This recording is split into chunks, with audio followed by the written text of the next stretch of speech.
हेची सर्व सुख म्हणे माझे हेची सर्व सुख तुका म्हणे माझे हेची सर्व सुख म्हणे माझे हेची सर्व सुख पाहिन श्रीमुख आवडीने श्रीमुख आवडीने पाहिन श्रीमुख आवडीने तुका म्हणे माझे हेची सर्व सुख म्हणे माझे हेची सर्व सुख तुका म्हणे माझे हेची सर्व सुख म्हणे माझे हेची सर्व सुख पाहिन श्रीमुख आवडीने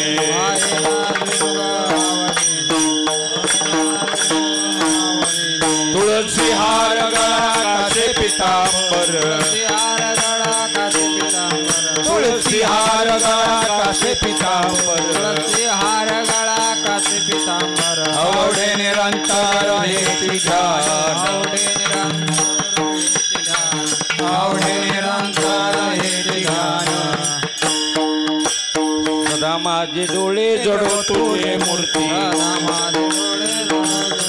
सदा माझे डोळे जडो तुझे मूर्ती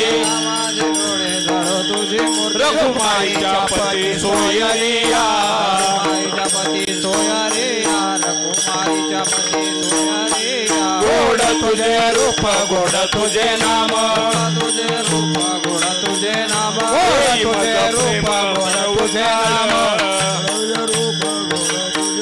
हे माझा प्रेम सर्व काळ विठू माऊली हातीवर देई माऊली हातीवर दे संचरो निराही हृदया माझी संचरो निराही हृदय माझे संचरो निराही हृदय माझे गोड तुझे रूप गोड तुझे नाम गोड तुझे रूपा गोड देई मज प्रेम सर्व काळ माझा प्रेम सर्व काळ माझा प्रेम सर्व काळ तुका म्हणे काही न मागे अधिक म्हणे काही न मागे अधिक ते पायी सुख सर्व आहे तुझे पाय सुख सर्व आहे तुझे पाय सुख सर्व आहे गोड तुझे रूप गोड तुझे नाम तुझे रूप गोड तुझे देई मज प्रेम सर्व काळ माझा प्रेम सर्व काळ माझा प्रेम सर्व काळ ठोबार कुमाई ठोबार कुमार जय जय ठोबार कुमाई जय जय ठोबार कुमाई ठोबार कुमार जय जय विठोबार कुमाई जय जय ठोबार कुमाई जय जय ठोबार कुमाई जय जय ठोबार कुमाई जय जय ठोबार कुमाई जय जय ठोबार कुमाई जय जय विठोबार कुमाई जय जय ठोबार कुमाई जय जय ठोबार कुमाई जय जय ठोबार कुमाई जय ठोबार कुमाई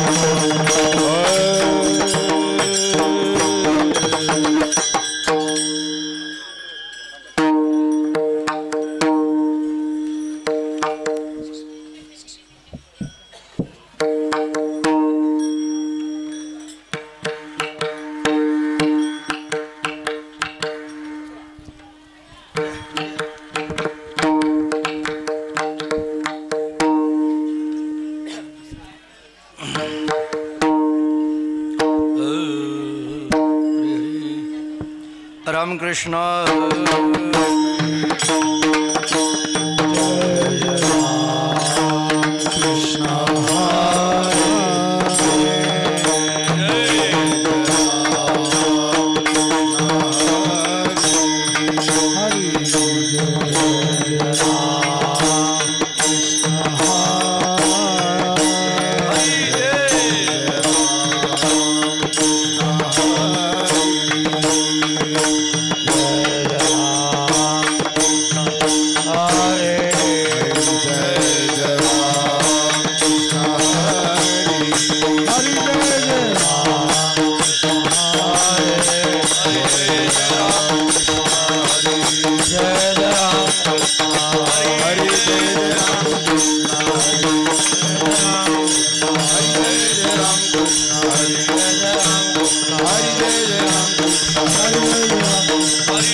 रूप पाहता लोचनी सुख झाले वो साधनी तो हा विठ्ठल बरवान तो हा माधव बरवान तो हा माधव बरवान तो हा माधव बरवान रूप पाहता लोचनी सुख झाले साधनी तो विठ्ठल बरवा तो माधव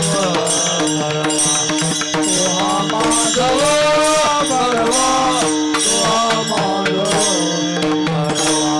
रूप पाहता लोचनी सुख झाले हो साधनी तो विठ्ठल बरवा तो माधव बरवा तो माधव बरवा तो माधव बरवा रूप पाहता लोचनी सुख झाले हो साधनी तो विठ्ठल बरवा तो माधव बरवा तो माधव बरवा तो माधव बरवा बहुत सुकृताची जोडी म्हणून विठ्ठली आवरी तो विठ्ठल बरवा तो माधव बरवा तो माधव बरवा तो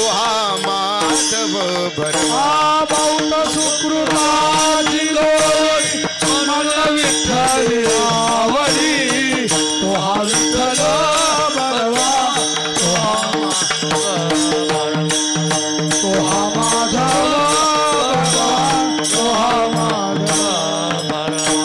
सर्व सुखाचे आगर परब्रह्मदेवी वर सर्व सुखाचे आगर परब्रह्मदेवी सर्व सुखाचे आगर परब्रह्मदेवी वर सर्व सुखाचे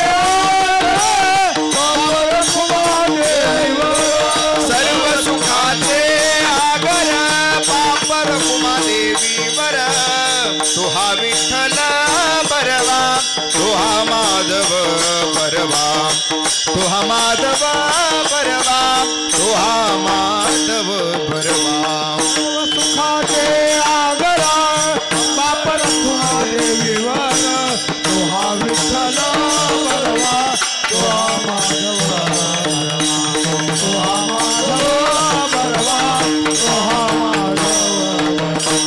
सर्व सुखाचे आगर परब्रह्मदेवी वर सर्व सुखाचे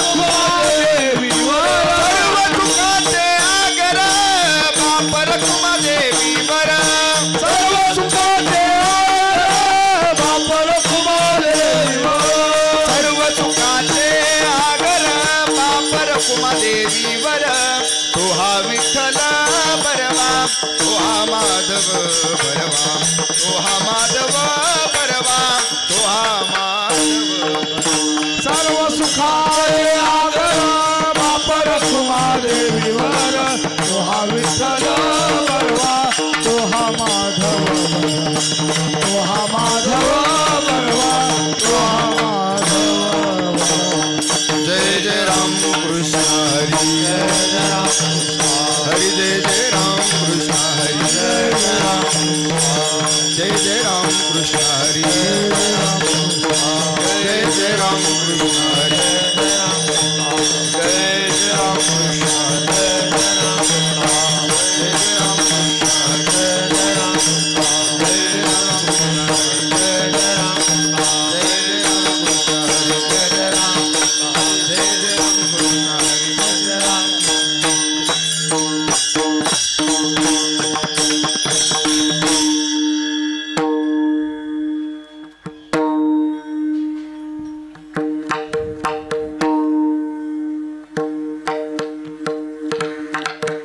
नाम गोड नाम गोड नाम गोड नाम नाम गोड नाम गोड नाम गोड नाम गोड पुरे कोड सकळ ये पुरे कोड सकळ ये पुढे कोड सकळ ही पुढे कोड सकळ पुढे कोड सकळ ही पुढे कोड सकळ नाम गोड नाम गोड नाम गोड नाम गोड नाम गोड नाम गोड नाम गोड नाम गोड पुरे कोड सकळ ये पुरे कोड सकळ ये पुढे कोड सकळ ही पुढे कोड सकळ पुढे कोड सकळ ही पुढे कोड सकळ रसना येरा रसा विटे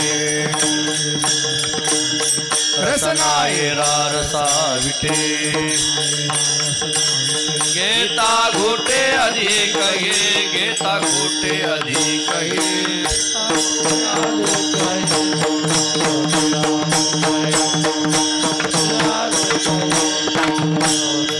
अनिकार से मरण गाठी अनिकार से मरण अनिकार से मरण गाठी से मरण येने तुटे संसारे येने तुटे संसारे येने तुटे संसारे येने तुटे संसारे येने तुटे संसारे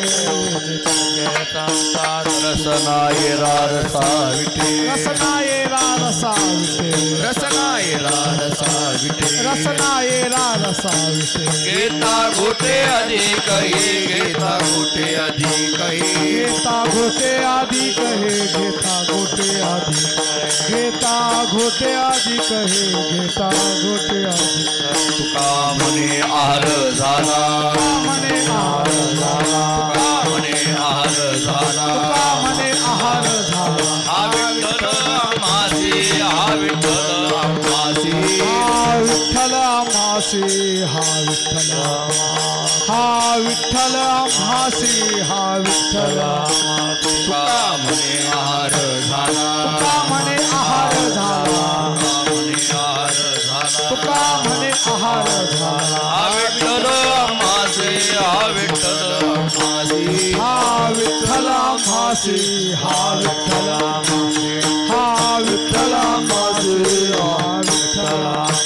रसना येरा रसा विटे रसना येरा रसा विटे रसना येरा रसा विटे रसना येरा रसा विटे गीता घोटे अधिक हे गीता घोटे अधिक हे घेता घोटे आदि कही घेता घोटे आदि कही घेता घोटे आदि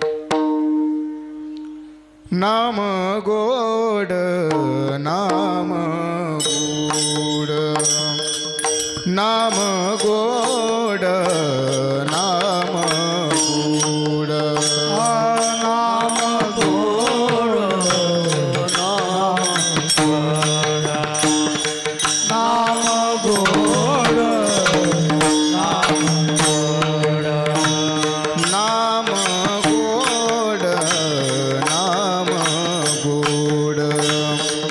नाम गोड नाम गोड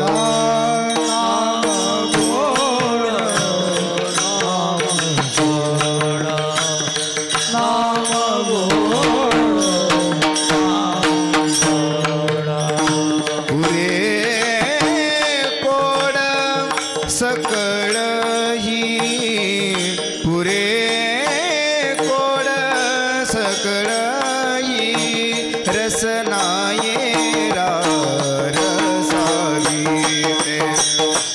रसनाये रसावी थोडा सकाळही पुरे थोडा सकाळही रसनाये रसनाये नाम गोड नाम गोड नाम गोड नाम गोड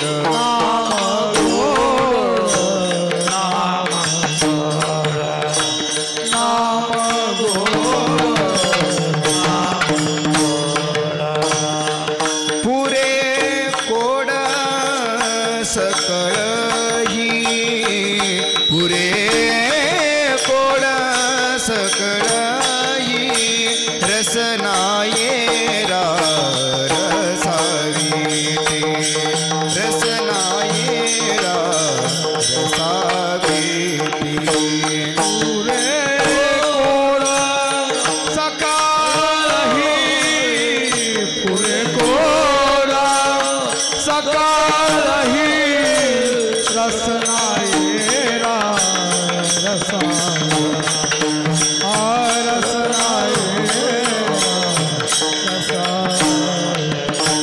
घेता गोटे अधिक हे घेता घोटे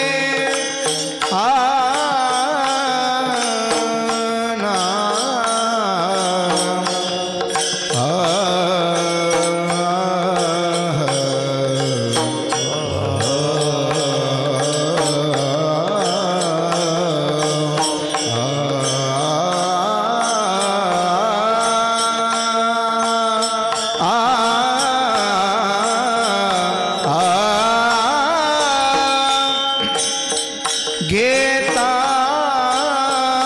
गोटे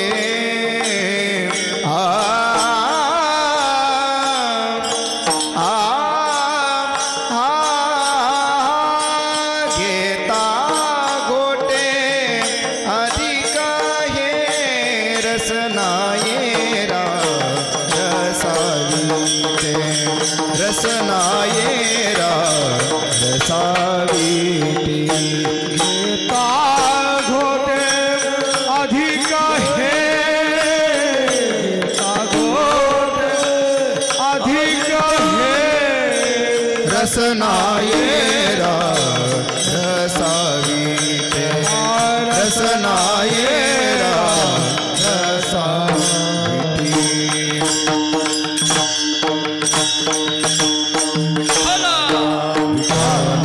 विठाला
नाम गोड पुरे कोड सकळही नाम गोड पुरे कोड सकळही रसनाय रसाविटे घेता घोटे अधिकही अनिकारसे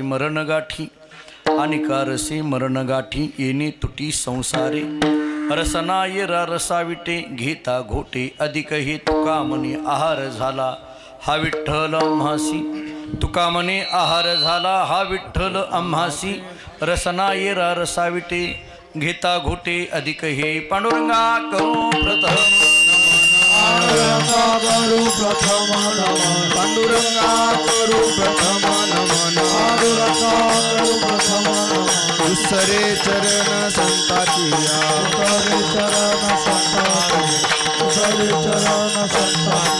पांडुरंगा करू प्रथम नमन पांडुरंगा करू प्रथम नमन दुसरे चरण संताची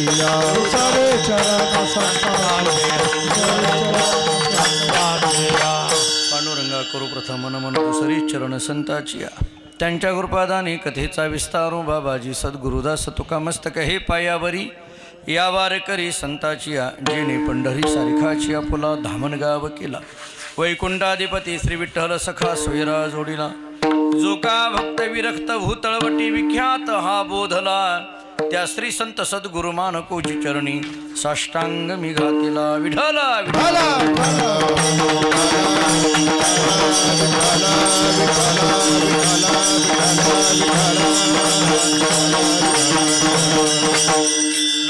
नाम गोड पुरे कोड सकळही रसनायरा रसाविटे घेता घोटे अधिक हे प्रस्तुत कीर्तनरूपी सेवेकरिता म्हणजे निरूपणाकरिता प्राप्त असणारा भंग महान भगवत भक्त जगद्गुरु श्री संत तुकाराम महाराज यांचा अत्यंत प्रसिद्ध महत्त्वाचा भगवंताच्या नामाची चव सांगणारा गोड असा 4 चरणाचा भंग आहे। या भंगातून महाराज सांगतात भगवंताचं नाम गोड आहे सर्व इच्छा पूर्ण करणारं आहे। भगवंताच्या नामाचा परिणाम सांगितला सर्व इच्छा पूर्ण करणारं आहे। भगवंताच्या नामाची रुची कशी पहिल्या चरणामध्ये सांगितली।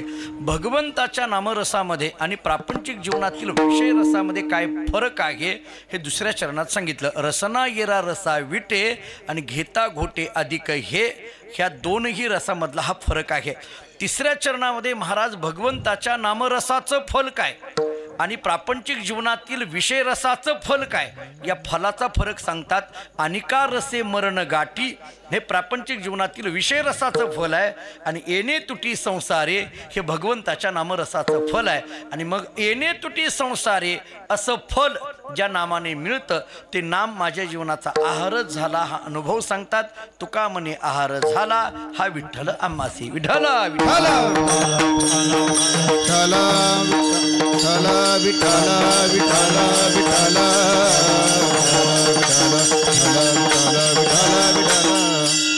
पवित्र भूमी असणाऱ्या पंढरी क्षेत्रामध्ये हा उत्सव या ठिकाणी संपन्न होतोय। वारकरी संप्रदायामध्ये ज्या काही परंपरा चालत आल्या त्याच्यामध्ये टेंबुकर महाराजांची एक दिव्य परंपरा आहे। ज्या परंपरेमध्ये भजन हे प्रमुख मानलं जातं अशा या परंपरेच्या फळावर या जागेवर या ठिकाणी हा उत्सव संपन्न होतोय। वारकरी संप्रदायातील थोर सत्पुरुष वैकुंठवासी श्री संत भिवाजी महाराज यांच्या पुण्यस्मरणानिमित्त सुरू असणारा हा उत्सव आणि त्या उत्सवामध्ये परमभाग्याने प्राप्त झालेली ही कीर्तन सेवा। वारकरी संप्रदायातल्या ज्या काही परंपरा आहेत त्या परंपरा प्रतिकूल काळा येऊ अथवा अनुकूल काळा येऊ या दोन्हीही काळामध्ये पडता जडभारी नेमा नटळे निर्धारी या न्यायाने किंवा या संत वचनाप्रमाणे परंपरा जपल्या जातात। त्यामुळे एक काळ प्रतिकूलतेचा असतो एक काळ अनुकूलतेचा असतो। व्यवहाराच्या दृष्टीने विचार केला तर कधी कधी प्रतिकूलता मानवी जीवनामध्ये येत असते आणि कधी कधी अनुकूलता येत असते। परंतु आपण घेतलेला नियम किंवा आपण घेतलेला वसा किंवा आपण घेतलेलं व्रत हे मरणासन्न अवस्था झाली तरी सोडायचं नाही हा भारतीय संस्कृतीने आणि एकंदरीत वारकरी संप्रदायातील मुख्य निष्ठेचा हा गाभा आहे।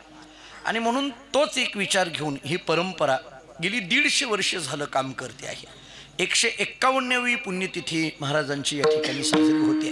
त्या परंपरेतीलच एक आमचे जीवलग मित्र हरिभक्तीपरायण भानुदास महाराज यांनी या उत्सवाचं नियोजन केलं। कालाच्या ओघाप्रमाणे कालाय तस्मै नमः या पद्धतीने काही बदल व्यवहाराच्या दृष्टीने काही करावे लागतात, लौकिकाच्या दृष्टीने काही करावे लागतात. आणि त्या दृष्टीने महाराजांच्या मनामध्ये आलं की आपण एक सप्ताहाच्या निमित्ताने, तुकोबरांच्या गाथ्याच्या पारायणाच्या निमित्ताने पुन्हा एकदा आपल्या परंपरेतील सर्व मंडळींना एकत्रित करावं. आणि अनेक महाराज मंडळींची कीर्तनं इथं होत असताना आम्हालाही या परंपरेचा नेमकं काय आहे विचार तो कळेल, या दृष्टीने जणू काही ही सेवा आहे. त्यामुळे ही सेवा महाराजांच्या चरणी समर्पित करत असताना या परंपरेला जवळून जाणण्याकरिता ही सेवा आहे असंच म्हणायला पाहिजे. विठ्ठल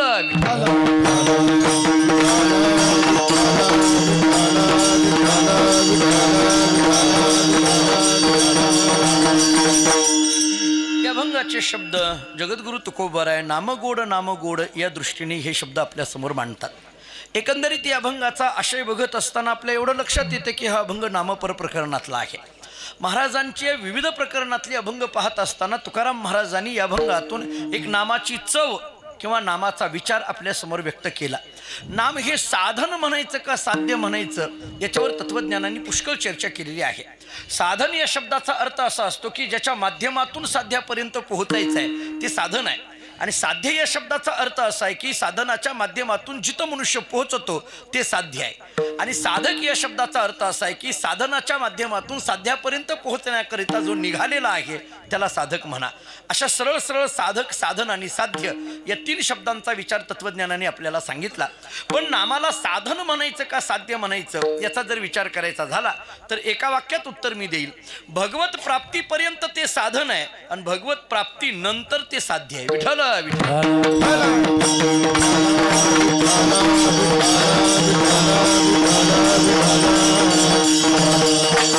यालाच तत्वज्ञानामध्ये ज्ञानपूर्व भक्ती आणि ज्ञानोत्तर भक्ती असे 2 शब्द वापरले जातात. जोपर्यंत भगवत साक्षात्कार होत नाही तोपर्यंत केलेली नामसाधना किंवा तेपर्यंत केलेली भक्ती ही साधनेमध्ये येते. आणि भगवत साक्षात्कारानंतरही जी भक्ती या सत्पुरुषाकडून होत असते ती साध्यामध्ये येत असते. कारण भगवत साक्षात्कारानंतर काही मिळवायचं राहिलेलं नसतं ना. ज्याला ज्ञानोबा आम्हाला सांगतात चौथीचे ठाई काहीच करणे नाही, तिथं काहीही मिळवायचं नाहीये. धन्योहम कर्तव्यम मे न विद्यते किंचित, धन्योहम प्राप्तव्यम सर्वम अद्य संपन्नम अशी तत्वज्ञानाने भाषा आम्हाला सांगितली. त्यामुळे नंतर काही मिळवायचं राहिलेलं नसतं. त्यामुळे त्या काळामध्ये जे जे येतं ते साध्य असतं. पण तिथपर्यंत जाण्याकरिता मात्र साधन म्हणून नामाचा स्वीकार केला जातो. मी आपल्याला हाच धागा पकडून थोडासा विस्तार करतो की साधनाचा विचार केला तर साधनही अनेक असतात आणि साध्य हे एक असतं. पटतंय का बघा. साध्य म्हटलं की एक आहे आणि साधनं म्हटलं की अनेक आहेत. जरा पुढच्या भाषेत बोलायचं झालं तर अनेक असतात ती साधनं असतात आणि एक असतं ते साध्य असतं. मी आपल्याला याच्याकरता बोलायला लागलो की एका साध्यापर्यंत जाण्याकरिता अनेक साधनांचा विचार तत्वज्ञानाने किंवा संत वाङ्मयांनी आपल्या समोर मांडलेला आहे. भगवत प्राप्ती नावाच्या साध्यापर्यंत पोहोचण्याकरिता अनेक साधनांचा विचार केला की हो. निळोबरांचे शब्द तर असे आहेत, नाना साधनाच्या केल्या खटपटा. अनेक संतांनी आम्हाला साधनं दाखवून दिली, मार्ग दाखवून दिले. मार्ग दावून गेले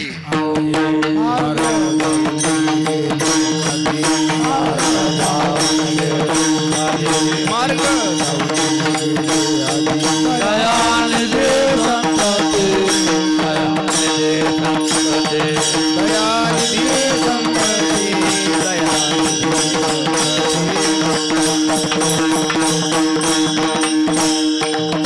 मार्ग जाऊन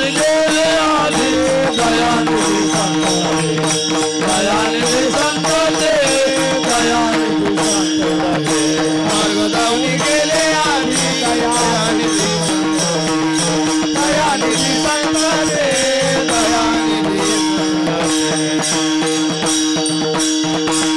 मार्ग जाऊन गेले आधी दयानिधी संत संत ते येण्याची पंथे चालू जाता न पडे गुंता कुठे काही. निळोबाराय आम्हाला सांगतात याच पंथाने जर निघालो तर कुठलाही आडकाठा येणार नाही, आडफाटा येणार नाही, गुंथा येणार नाही.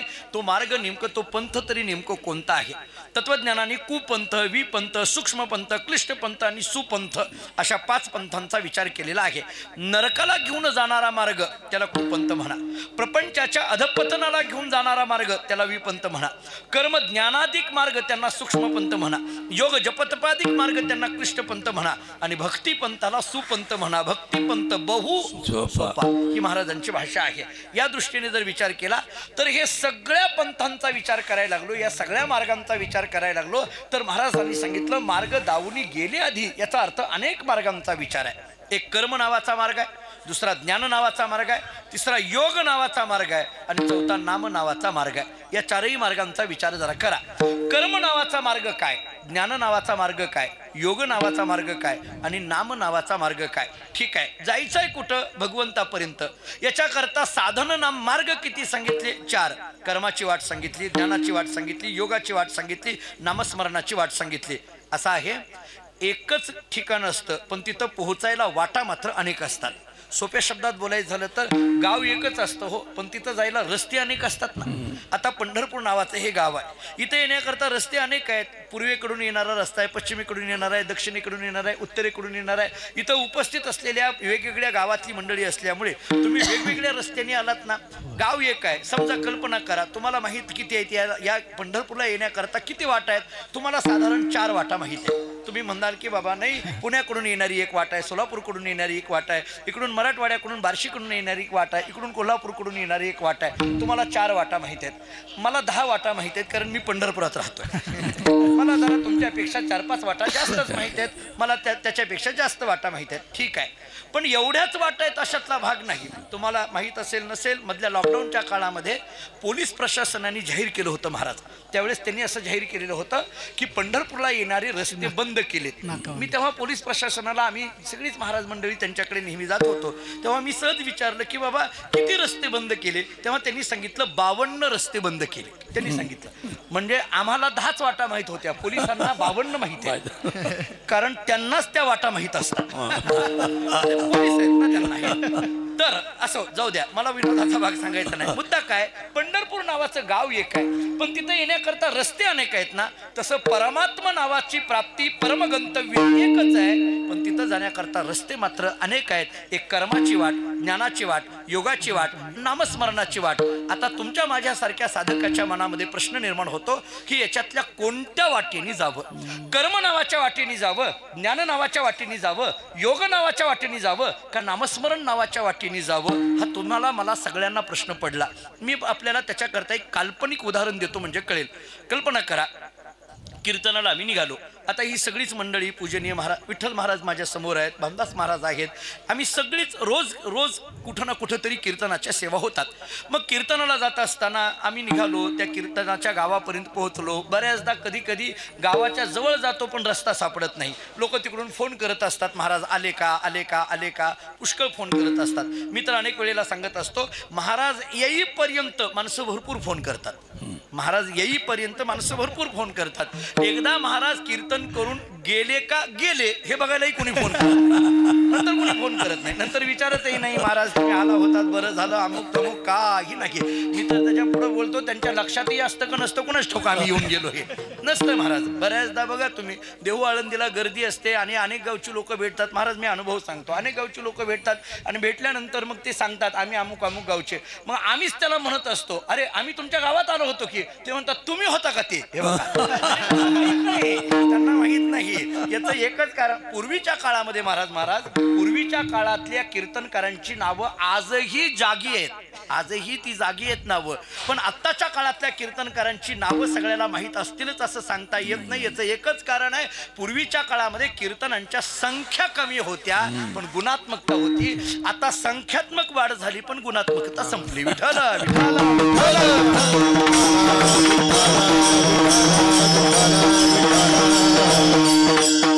लोकांचा तरी काय दोष आहे, प्रति निघाले ना,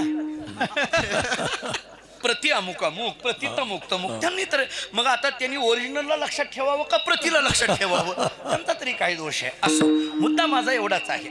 जवळ गेलो आम्ही, मग तिथून फोन येत होते. मी एका चौकामध्ये गाडी घेऊन उभा आहे, त्या लोकांचा फोन येत होता. मी त्यांना म्हटलं, अहो मी एका चौकामध्ये आलोय, तुमच्या गावाकडे यायचं आहे, पण इथं 4 वाटा आहेत, मी नेमकं कोणत्या वाटेने येऊ सांगा.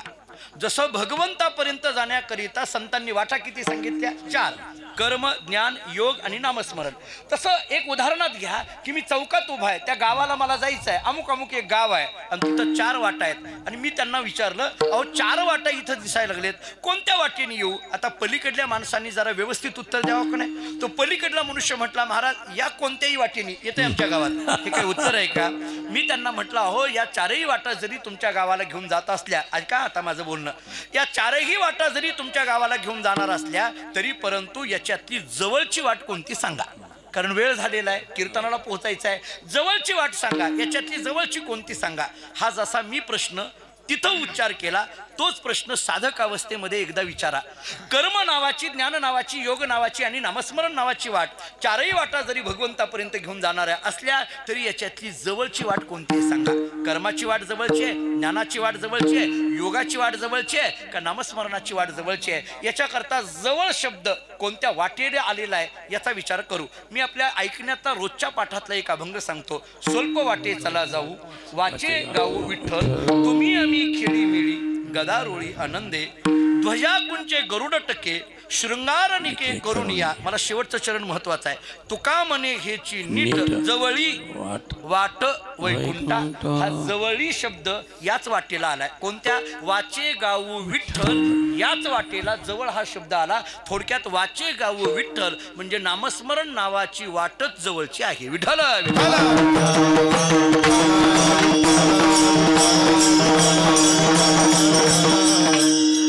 शब्दाचा अर्थ काय करायचा? आत्ता माझ्या वेळ त्याच्यात घालवायची नाही. अधिक अक्षराने एका भूवैकुंठ म्हणे तुका म्हटलं काय, किंवा ज्ञानदेवा पाठ हरी हा वैकुंठ असं म्हटलं काय, कोणताही वैकुंठ शब्दाचा अर्थ घ्या. असो, मुद्दा माझा एवढाच आहे की नामस्मरण नावाची वाट कशी आहे? जवळची आहे. झालं, माझा विषय संपला. कर्म, ज्ञान, योग आणि नाम याच्यामध्ये भगवंतापर्यंत जाण्याकरता वाट जवळची कोणती ठरली? नामाची. आता पुन्हा एकदा त्याच दृष्टांतामध्ये या. कोणत्या? मी त्या चौकामध्ये उभा आहे, तिथून मनुष्य फोन करतायत.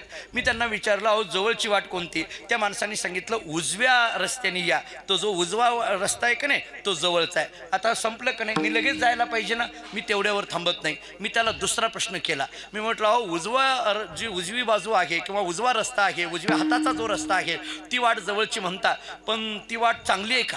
माझा पुढला प्रश्न आहे. मला काय पुढला प्रश्न काय? ती वाट चांगली आहे का? म्हणजे आपली अपेक्षा अशी असते की रस्ता जवळचाही असावा आणि चांगलाही असावा. पण महाराष्ट्रातल्या रस्त्याची परिस्थिती सांगू, जे रस्ते जवळचे आहेत ते चांगले नाहीत आणि जे चांगले आहेत ते जवळचे नाहीत. महाराष्ट्रातले रस्ते असे आहेत. आपली भावना अशी असते रस्ता जवळचाही पाहिजे आणि काय पाहिजे? चांगलाही पाहिजे. हे जसं तिथं आहे तेच इकडे घ्या. कर्म, ज्ञान, योग आणि नामस्मरण याच्यात जवळची वाट कोणती धरली होता? नामाची. पण आता पुढला प्रश्न असा आहे की ती वाट चांगली आहे का? ती वाट चांगली आहे का? मग चांगला शब्द कशा करता येतो? कुठं पहा. कर्मा करता आला, ज्ञाना करता आला, योगा करता आला का नामा करता आला? रोजचं प्रमाण आहे. नाम चांगले चांगले माझे कंठी राहोले, कीर्तन चांग कीर्तन चांग कीर्तन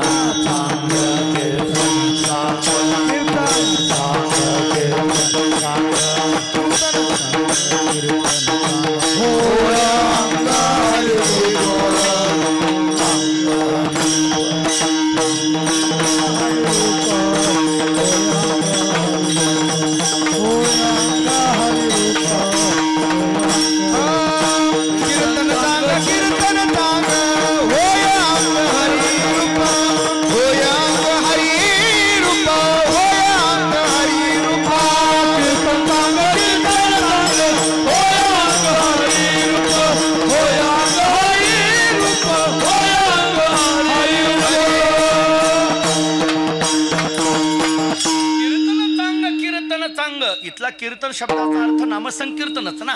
ते चांगलं आहे, चांगलं आहे असे महाराजांचे शब्द आहेत. या दृष्टीने जर विचार केला तर नाम नावाची वाट कशी आहे? चांगली आहे. काय काय झालं आतापर्यंत?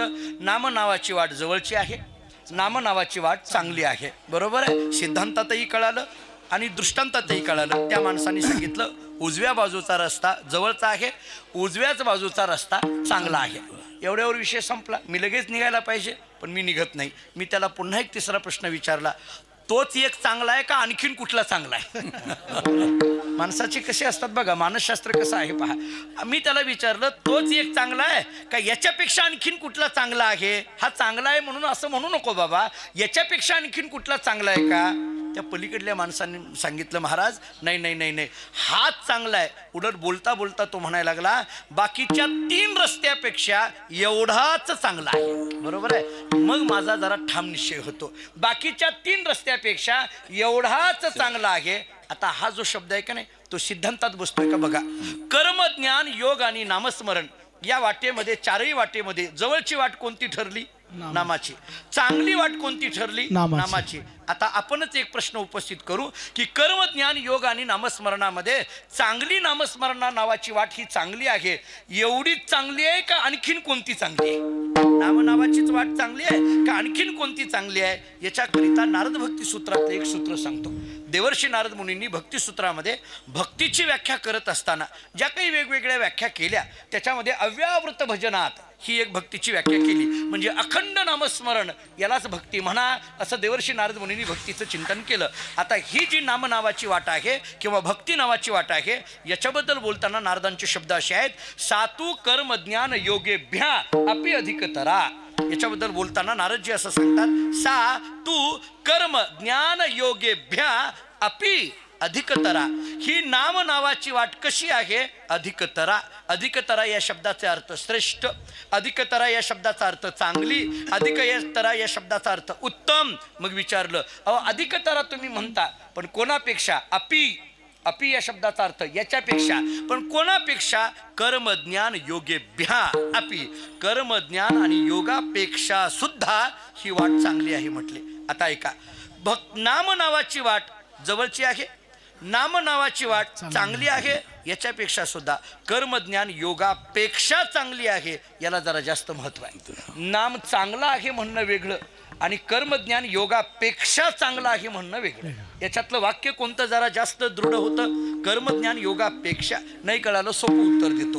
अहो तुमची चाल फार चांगली झाली हे म्हणणं वेगळं, अख्ख्या कीर्तनात तुमचीच चाल चांगली झाली म्हणणं याचा एक आनंद वेगळाच असतो का नाही? चाल चांगली झालं हे सरळ वाक्य आहे, हे विधिमुखाने बोलणं आहे. हे ठीक आहे चांगली झाली म्हणले, नाही नाही अख्ख्या कीर्तनात फक्त तुमची चाल चांगली झाली असं म्हटलं की तो चालीवाला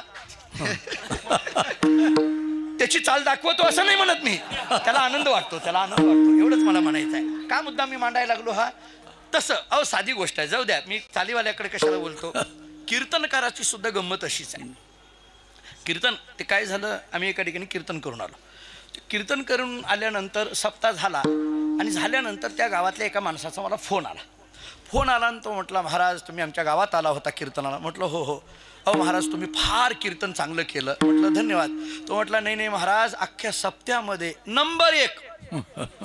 काही माणसं अशी भारी शब्द काढतात, कुठून नंबर काढले कोणाच ठाऊक आहे. नंबर कशाच्या अनुषंगाने काढले हेही जरा बघायला पाहिजे. आता तो म्हटला महाराज अतिशय चांगलं कीर्तन झालं, 1 नंबर कीर्तन झालं.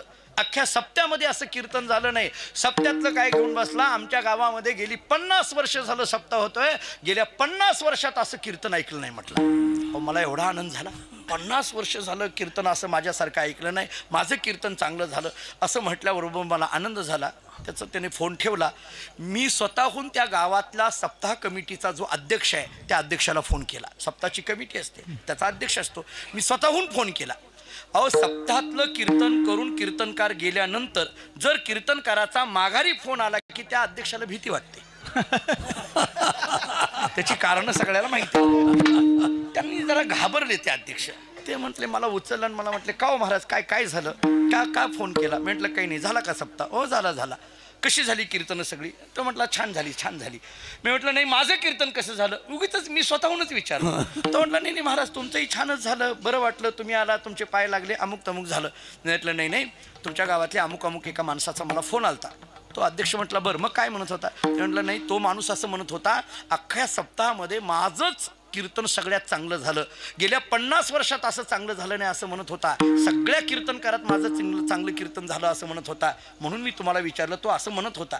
त्या अध्यक्षांनी सांगितलं महाराज ज्या माणसाने तुम्हाला फोन केला त्याचं फार मनावर घेऊ नका, ती सगळ्याच कीर्तनकाराला असं म्हणताय, ती काही तुम्हालाच म्हणते अशातला भाग. उदाहरण संपलं माझं. काही काही माणसं अशी गमतीची आम्हाला भेटत राहतात. आता मुद्दा माझा काय आहे, मूळ मुद्द्यावर या. नाम नावाची वाट जवळची आहे, नाम नावाची वाट चांगली आहे. आणि तिसरा महत्वाचा मुद्दा आहे, नाम नावाची वाट कर्मज्ञान योगापेक्षा चांगली आहे. आता आपल्याला याच्यात 3 मुद्दे ऐकावे लागतील.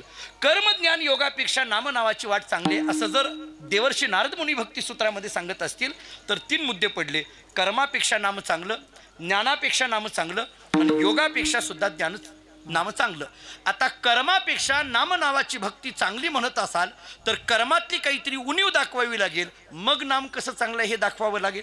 ज्ञानापेक्षा नाम चांगलं आहे असं म्हणत असाल तर ज्ञानामध्ये काहीतरी उणीव दाखवावी लागेल, मग ते नामस्मरण कसं चांगलं हे सांगता येईल. आणि योगापेक्षा जर नामस्मरण भक्ती चांगली आहे म्हणत असाल तर योगामध्ये काहीतरी उणीव दाखवावी लागेल, मग तुम्हाला नाम नावाची भक्ती चांगली आहे म्हणता येईल. याच्याकरता 3 हे विकल्प, त्याच्याकरता एका वाक्यात उत्तर देतो.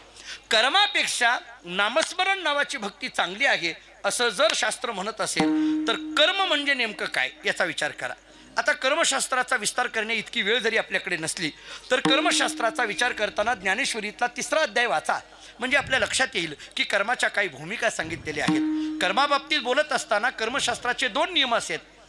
प्रत्येकाला कर्म करावं लागेल हा कर्मशास्त्राचा पहिला नियम आहे आणि केलेलं कर्म भोगावंच लागेल हा कर्मशास्त्राचा 2रा नियम आहे. केले कर्म झाले त्याची दुसरे नाही, भोगा आले उपजले मेले ऐसे किती, या दृष्टीने विचार केला तर कर्मामध्ये एक उणीव आहे. काय उणीव आहे? ज्ञानेश्वर महाराजांनीच सांगितलेली बोलतो, माझ्या पदरचे बोलत नाही. कर्म करत असताना जे कर्म आम्ही करतो त्या कर्माबद्दल चिटकलेला कर्तृत्वाचा मद आणि त्या कर्माबद्दल निर्माण झालेली फलाची आसक्ती, या 2 गोष्टी या कर्माच्या दृष्टीने जीवाला बंधनात टाकणारी आहेत. ज्ञानेश्वर महाराज सांगतात, तैसा कर्तृत्वाचा मधू आणि कर्मफलाचा आस्वादू या दोहीचे नाम बंधू कर्माचा की. ज्ञानोबाराय बोलतात, या दोहीचे नाम बंधू या कर्तृत्वाचा मद हा कर्मामध्ये निर्माण होण्याची शक्यता आहे. मग निर्माण झालेला कर्तृत्वाचा मद आणि फलासक्ती कशाने जाईल? आपण करत असलेल्या कर्माला नामस्मरण नावाच्या भक्तीची जर जोड दिली तर ती भक्ती काय करते? त्याच्यातली फलासक्ती काढून टाकते. त्यामुळे कर्मामध्ये निर्माण होणारी फलासक्ती नावाची उणीव भरून काढण्याचं काम जर भक्ती करत असेल तर कर्मापेक्षा नाम नावाची भक्ती श्रेष्ठ आहे. विठ्ठल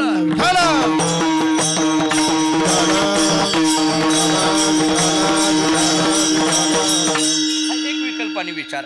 आता 2रा विस्तार मला करणे इतकी वेळ नसल्यामुळे आपल्याला फक्त धावतं पुढे जायचं आहे. ज्ञानापेक्षा नामस्मरण नावाची भक्ती श्रेष्ठ असं जर म्हणत असाल तर ज्ञान म्हणजे काय इथून सुरुवात होते.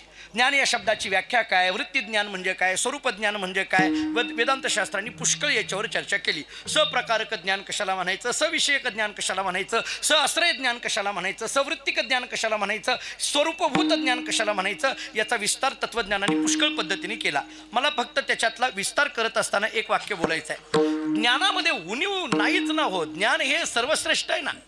उलट योग वासिष्ठामध्ये वसिष्ठांनी प्रभू रामचंद्रांना उपदेश करताना असं सांगितलंय, या जगामध्ये ज्ञानवान एव बलवान, ज्ञानवान एव जीवती, ज्ञानवान एव सुखवान, तस्मात् ज्ञानमयो भव.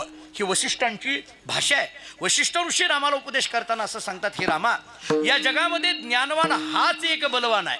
या जगामध्ये जर कोण जीवन जगलं असेल तर तो ज्ञानवानच जीवन जगला. आणि या जगामध्ये जर खरं सुख काय असेल तर ते ज्ञानाचंच आहे. आणि त्यामुळे तस्मात् ज्ञानमयो भव. मग जर वसिष्ठ ऋषी आम्हाला ज्ञानाचं एवढं वैभव सांगत असतील तर मग ज्ञानाची उणीव काय आहे की जेणेकरून तुम्ही या ज्ञानापेक्षा नामनावाची भक्ती श्रेष्ठ म्हणता? ज्ञानेश्वर महाराजांनी केलेलं चिंतन पहा. ज्ञानोबाराय फार गोड बोलतात. ज्ञानोबाराय बोलतात, हे सगळं जरी असलं तरी या ज्ञानामध्ये एक उणीव येण्याची शक्यता आहे. कोणती? नवल अहंकाराची विशेष न लगे अज्ञानापाठी, सज्ञानाचे झोंबे कंठी नाना संकटी नाचावे. ज्ञानोबाराय बोलतात, हा अहंकार असा गमतीचा आहे, अज्ञानाच्या मागं लागत नाही पण ज्ञानी म्हणून घेणाऱ्याला सोडत नाही. हा अहंकार असा गमतीचा आहे. मी तर अनेकदा गमतीने म्हणत असतो, अहंकार असाच कुठेतरी बसलेला असतो. इथं येऊन जर एखादा म्हटला का नाही आपल्याला याच्यातलं काही कळत नाही, अहंकार म्हणतं हे आपलं गिराईकच नाही. पण इथं येऊन जर एखादा म्हटला हां आपल्याला याच्यातलं फार कळतं, अहंकार म्हणतो तुझ्याच मानेवर बसायचं आहे. हा अहंकार असा गमतीचा आहे, कुठून आतमध्ये कसा येईल सांगता येत नाही, इतका सूक्ष्म आहे. आम्हाला एखाद्या वेळेस कुठं कीर्तनाला गेल्यानंतर अनोळखी गावाला आम्ही कीर्तनाला जर गेलो आणि चुकून जर लवकर गेलो, काय असतंय ओळखीच्या गावाला कसं कधी जायचं आणि अनोळखी गावाला कधी जायचं हे अलीकडल्या कीर्तनकाराला सुद्धा कळालंच पाहिजे. आता हे अलीकडलं हे अलीकडं महत्त्वाचं आहे. एखाद्या वेळेस एखादा अभंग पाठ नसला तरी चालेल, पण हे महत्त्वाचं आहे आता कळणं. आता एकदम अनोळखी गाव, आता फडावरची परंपरेतली गावं, आता आपला टेंभुकर महाराजांची परंपरेतल्या गावाला महाराज कधी जाऊ शकतील, लवकर गेले तरी काही अडचण नाही, उशिरा गेले तरी अडचण नाही. पण अनोळखी गावं जर एखादी असतील तर तिथं लवकर गेलं तर कोणीच ओळखीचं नसतं, आपल्याला फार अवघड जातं. मी एका गावाला असंच गेल्यानंतर लवकर गेलो. आता महाराज कीर्तनाला लवकर येणं हे चांगलं आहे का वाईट आहे? चांगलंच आहे ना. आपण ती गावही असं गमतीचं होतं. त्या गावातल्या लोकांनी मला लवकर आलेलं बघितलं आणि मला म्हटलं हा महाराज लवकर आलात, अरे हे चांगलं आहे ना, याच्यात एवढं काय. म्हणजे त्यांचं म्हणणं असं असतं की ज्या अर्थी हा लवकर आलाय त्या अर्थी एवढा भारी नाही, कुठून काढलं कोणाच ठाऊक. म्हणून बरेच महाराज गावाच्या बाहेर उभा राहतात आणि वेळ झाली की गावात शिरतात, बाकी काही नाही. बरेच महाराज असं करतात. आता हे मी गेलो होतो लवकर, आता कुठं इकडं तिकडं आपला परिचय नाही, मी गेलो. मला एका ठिकाणी खोलीत उतरायला व्यवस्था केली. मी थांबल्यानंतर ते म्हटले महाराज आता नियोजन काय. म्हटलं 6 वाजलेले आहेत, कीर्तन 9ला आहे. 6 ते 8 मी 2 तास निवांत बसतो, 8 वाजता प्रसाद घेऊ, 9ला कीर्तन चालू करू. ते म्हटले ठीक आहे, आमची काही कामं आहेत आम्ही करू का. म्हटलं करा, कोणी काही गरज नाही मला. त्यांनी एका माणसाला माझ्याजवळ थांबवलं. म्हटलं हे राहू द्या. म्हटलं काही गरज नाही मला, काही नाही काही चहा पाणी. म्हटलं मला काहीच लागत नाही, त्यामुळे काही गरज नाही राहू द्या म्हटले. आग्रह करून एका माणसाला ठेवलं. आमच्याजवळ कोणाला ठेवतात, अख्खं गाव ज्याला कंटाळलं त्याला आमच्याजवळ ठेवतात. गावातली माणसं सुद्धा अशी गमतीची असतात. आणि ते ठेवल्यानंतर ते बसल्यानंतर गप्प बसत नाही, ते बसलेलं जे असतं का नाही ते त्याचा कार्यक्रम सुरू करतात. त्यांनी मला बसल्या विचारलं महाराज तुम्ही आमच्या गावात नवीन आहात. म्हटलं हो नवीन आहे. तुम्ही आमच्या गावाला कधीच आला नाही. म्हटलं हो नाही कधीच आलो नाही. तुम्हाला आमच्या गावातलं काहीच माहीत नाही. अरे बाबा पहिल्यांदा चालू आहे, कसं माहीत असणार आहे. म्हटलं काहीच माहीत नाही. तो म्हटलं हे पहा महाराज आमचं गाव तुम्हाला कळायचं नाही. नाही कळायचंच नाही. आता मी म्हटलं मला माझंच गाव आणखी नीट कळलं ना, कोण कसं आहे काय आहे, तुझ्या गावाचं काय घेऊन बसला. ते म्हटलं नाही. मी म्हटलं तू का म्हणायला लागला मला. तो म्हटलं आमच्या गावात कोणाला विद्वत्तेचा अहंकार आहे, कोणाला सत्तेचा अहंकार आहे, कोणाला संपत्तीचा अहंकार आहे, कोणाला कुटुंबाचा अहंकार आहे, कोणाला परिवाराचा अहंकार आहे. म्हटलं अहो सगळंच खरं झालं, पण तुम्ही मला का सांगायला लागला. तो म्हटला महाराज तुम्ही माझ्याकडे बघा, आपल्याला कशाचाच अहंकार नाही, हा सुद्धा एक अहंकार आहे, एवढंच सांगायचं आहे. हा अहंकार असा सूक्ष्म आहे, अहंकाराचा वारा राजेशा नामदेवराय बोलतात असा सूक्ष्म आहे. अहंकार ज्ञानामध्ये लवकर निर्माण होतो. आमचे गुरुजी पाठामध्ये असताना गुरुरे भाऊ असं म्हणायचे, एखाद्या वेळेस अज्ञानातला अहंकारी परवडला, पण ज्ञानी म्हणून घ्यायचं आणि अहंकारात राहायचं हे मात्र परमार्थाच्या दृष्टीने योग्य नाही. त्यामुळे ज्ञानामध्ये अहंकार येण्याची शक्यता आहे. आणि म्हणून ज्ञानामध्ये आता त्याच्याही पुढे बोलतो. अद्वैत वेदांत शास्त्राचं चिंतन करत असताना वेदांत शास्त्रांनी तर असं सांगितलंय, अहम ब्रह्म अस्मी, याच्यातला अहम सुद्धा अद्वैत वेदांताला चालत नाही. मी ब्रह्मविद आहे याच्यातला मी सुद्धा निघून जावा लागतो. आणि म्हणून ज्ञानोबांनी शब्द वापरले, जाणीव नेणीव भगवंती नाही. नेणीव तर जावीच म्हणजे अज्ञान तर जावंच, परंतु अज्ञान गेल्यानंतर येणारं जे ज्ञान आहे ते ज्ञान सुद्धा निघून जावं. कारण तो ज्ञान सुद्धा एक पद्धतीचा सूक्ष्म अहंकारच निर्माण करतं ना. म्हणून त्या अहम ब्रह्म अस्मी या ज्ञानाला तरी काही वृत्ती ज्ञानच म्हटलं ना. म्हणून ज्ञानोबांनी अमृत अनुभवामध्ये अज्ञान खंडन नावाचं प्रकरण जितकं ताकदीने लिहिलं तेवढंच ज्ञानखंडन नावाचं प्रकरण सुद्धा लिहिलं. ते ज्ञानखंडन म्हणायचं आहे ना ते एवढ्याच अनुषंगाने, कारण तिथं निर्माण झालेला सूक्ष्म जो अहम आहे तो अहम सुद्धा निघून जावा, म्हणजे ज्ञानामध्ये अहंकार निर्माण होण्याची शक्यता आहे. मग हा ज्ञानातला अहंकार घालवायचा असेल तर याला कशाची जोड पाहिजे, भक्तीची. कारण भक्तीची जोड जर ज्ञानाला मिळाली तर तो अहंकार निघून जातो. मुरुड भाऊ पाठामध्ये असताना एक वाक्य असं सांगायचे की ज्ञान आणि भक्ती या दोन्हीचा समन्वय करत असताना भक्तीला सोडून असलेलं ज्ञान अहंकार निर्माण करतं आणि ज्ञानाला सोडून असलेली भक्ती भेद निर्माण करते. विठ्ठल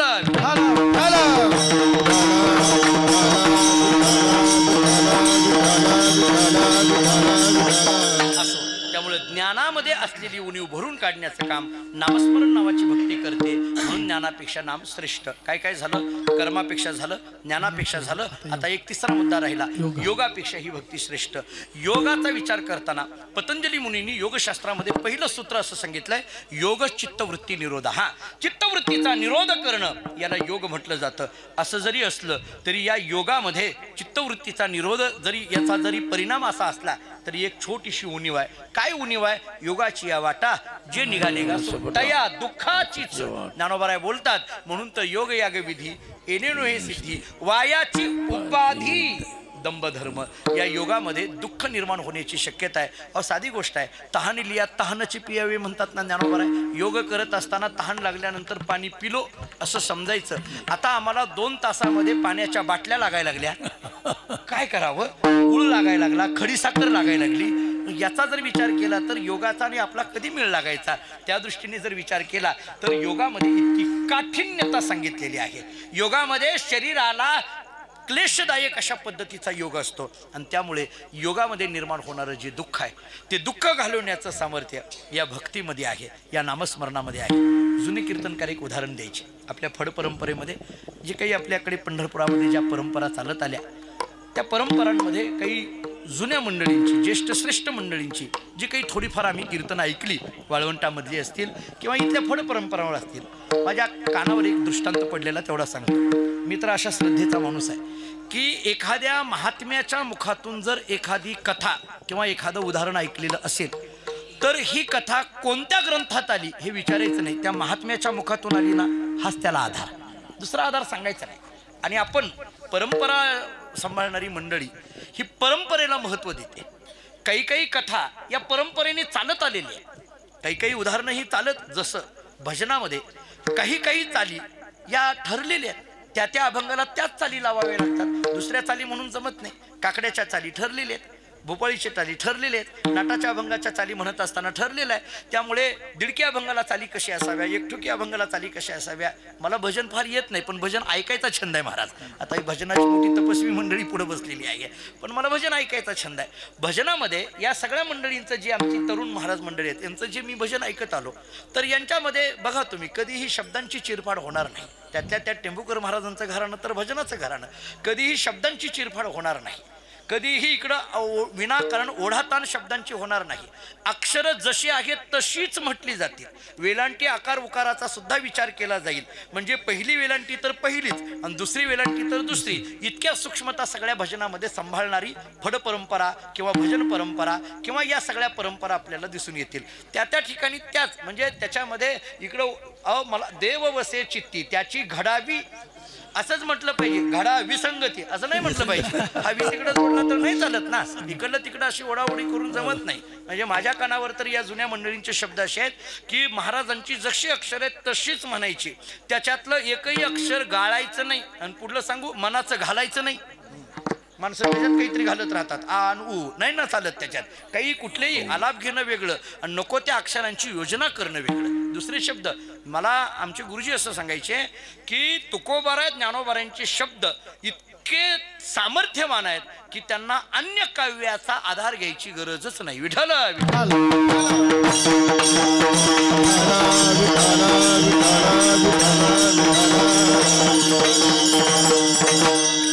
म्हणून काही काही ठरलेली उदाहरणं काही असतात. जुनी कीर्तनकार एक असं सांगायचे, योग आणि भक्तीच्या संबंधाने काय झालं म्हणे, समुद्राच्या काठावर एकदा गहिनीनाथ महाराजांची आणि कबीर महाराजांची गाठ पडली. नवनाथापैकी एक गहिनीनाथ आणि संत कबीरजी दोघांची गाठ पडली. दोघांनी एकमेकाला पाहिलं, नमस्कार झाला, जयहरी झाला. 2 चांगली माणसं एका ठिकाणी आल्यानंतर चांगलंच बोलणार. कबीर महाराजांचा एक हिंदीमध्ये दोहा आहे, सज्जन को सज्जन मिले करे दो दो बात और गधे को गधे मिले खागे दो दो लात. कबीर महाराजांचं बोलणं आहे. 2 चांगली माणसं एका ठिकाणी आल्यानंतर चांगलं बोलणार. एकमेकाकडे पाहिलं आणि पाहिल्यानंतर एकमेकाला चर्चा करत असताना गहिनीनाथांनी कबीरांना प्रश्न केला, का हो कबीरजी, योगी श्रेष्ठ का भक्त श्रेष्ठ? प्रश्न कसा आहे बघा, योगी श्रेष्ठ का भक्त श्रेष्ठ? या प्रश्नामध्ये आपण चर्चा करत असलेल्या एका प्रश्नाचा विचार आहे, योग मार्ग श्रेष्ठ का भक्ती मार्ग श्रेष्ठ? आपल्या एका प्रश्नाची चर्चा आहे. त्यांनी विचारलं योगी श्रेष्ठ का भक्त श्रेष्ठ? कबीर महाराज होते. कबीर महाराजांनी गहिनीनाथांकडे बघितलं आणि सांगितलं योगी श्रेष्ठ. ते म्हटले, हे बघा समोर आलंय म्हणून लगेच देखल्या देवा दंडवत करू नका म्हटले, परीक्षा घ्यायची. म्हटले काय परीक्षा घ्यायची? गहिनीनाथांनी सांगितलं मी योगी आहे, अथांग समुद्र आहे, त्याच्यामध्ये एकाने रूप घ्यायचं आणि दुसऱ्याने शोधायचं. ज्याला शोधता आलं तो जिंकला, ज्याला शोधता आलं नाही तो हरला. मी योगी आहे, मला वेगवेगळी रूपं घेता येतात, मला शोधून दाखवा म्हटले. आणि गहिनीनाथांनी पाण्यामध्ये एका माशाचं रूप घेऊन फिरायला लागले. आता पाण्यामध्ये जास्त वेळ राहायचं, मासा किंवा मगर व्हावं लागेल, एका माशाच्या रूपामध्ये राहिली. कबीर महाराजांनी पांडुरंगाचं स्मरण केलं, वासुदेव हरी असा जयघोष केला आणि पाण्यामध्ये हात घातला आणि बरोबर तोच मासा हाताला लागला की जो मासा गहिनीनाथ झालेले होते. बाहेर आणलं म्हणले, तुम्ही गहिनीनाथ. गहिनीनाथ प्रगट झाले. गहिनीनाथांनी विचारलं, का हो कबीरजी, तुम्ही तर मोठे योगी निघालात, मला बरोबर ओळखलं, आता तुम्ही पाण्यामध्ये रूप घ्या, मी शोधून दाखवतो. कबीर महाराजांनी पाण्यामध्ये रूप घेतलं. गहिनीनाथांनी शोधायला सुरुवात केली. 1 तास झालं, 2 तास झालं, 3 तास झालं, पण कुठंही कबीर महाराजांचा अंश दिसेना. शेवटी गहिनीनाथ महाराजांनी दोन्ही हात जोडले आणि कबीरांना विनंती केली, कबीरजी तुम्ही जिथं असताल तिथून प्रगट व्हा, मला काही तुमचा अंत लागेना म्हटले. कबीरजी प्रगट झाले. गहिनीनाथांनी कबीरांना विचारलं, का हो कबीरजी, पाण्यामध्ये मासा किंवा मगर होऊन राहता येतं. मी सर्व मासे सर्व मगरी पाहिल्या, पण तुम्ही कुठंच मला दिसला नाही. एवढा वेळ पाण्यामध्ये काय झाला होता? कबीर महाराजांनी एका वाक्यात उत्तर दिलं, एवढा वेळ मी पाण्यामध्ये पाणीच झालो होतो. उदाहरण संपलं. कळलं का? पहा, पाण्यामध्ये पाणीच झालो होतो. आता मला जे बोलायचं ते पुढचं ऐका. पाण्यामध्ये मासा होण्याचं सामर्थ्य योग मार्गाचं आहे, योगाचं आहे, पण पाण्यामध्ये पाणीच होण्याचं सामर्थ्य नामस्मरण नावाच्या भक्तीचं आहे. विठ्ठल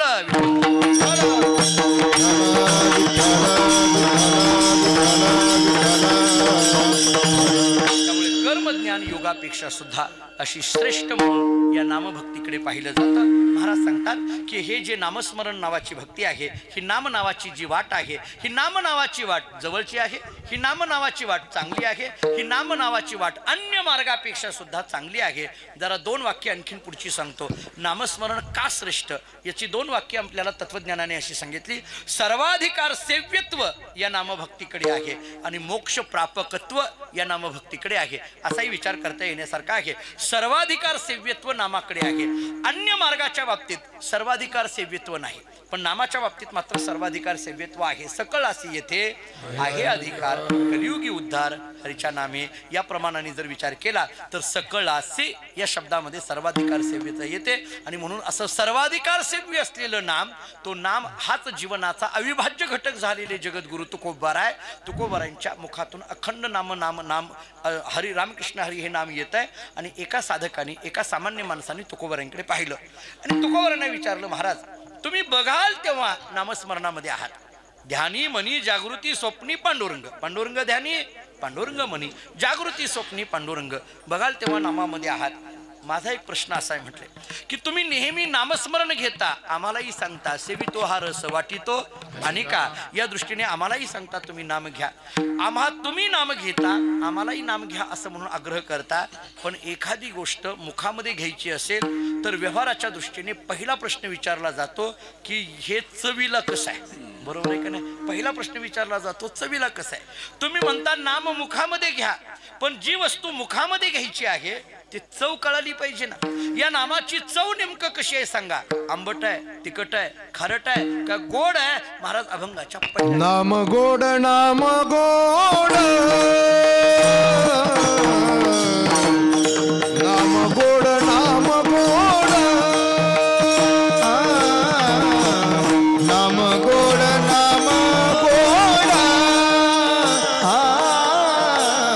नाम गोड, नाम गोड,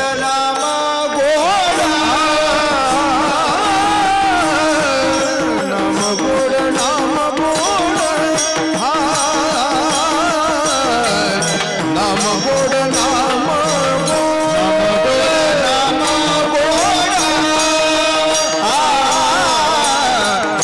गोड, नाम पुरे कोड सकल, पुरे कोड सकल ही रसनायरा रसाविते, रसनायरा रसाविते, पुरे कोड सकल ही, पुरे सकळी रसनायरा रसाविते, हा रसनायरा रसाविते. नाम गोड, नाम गोड, पुरे गोड,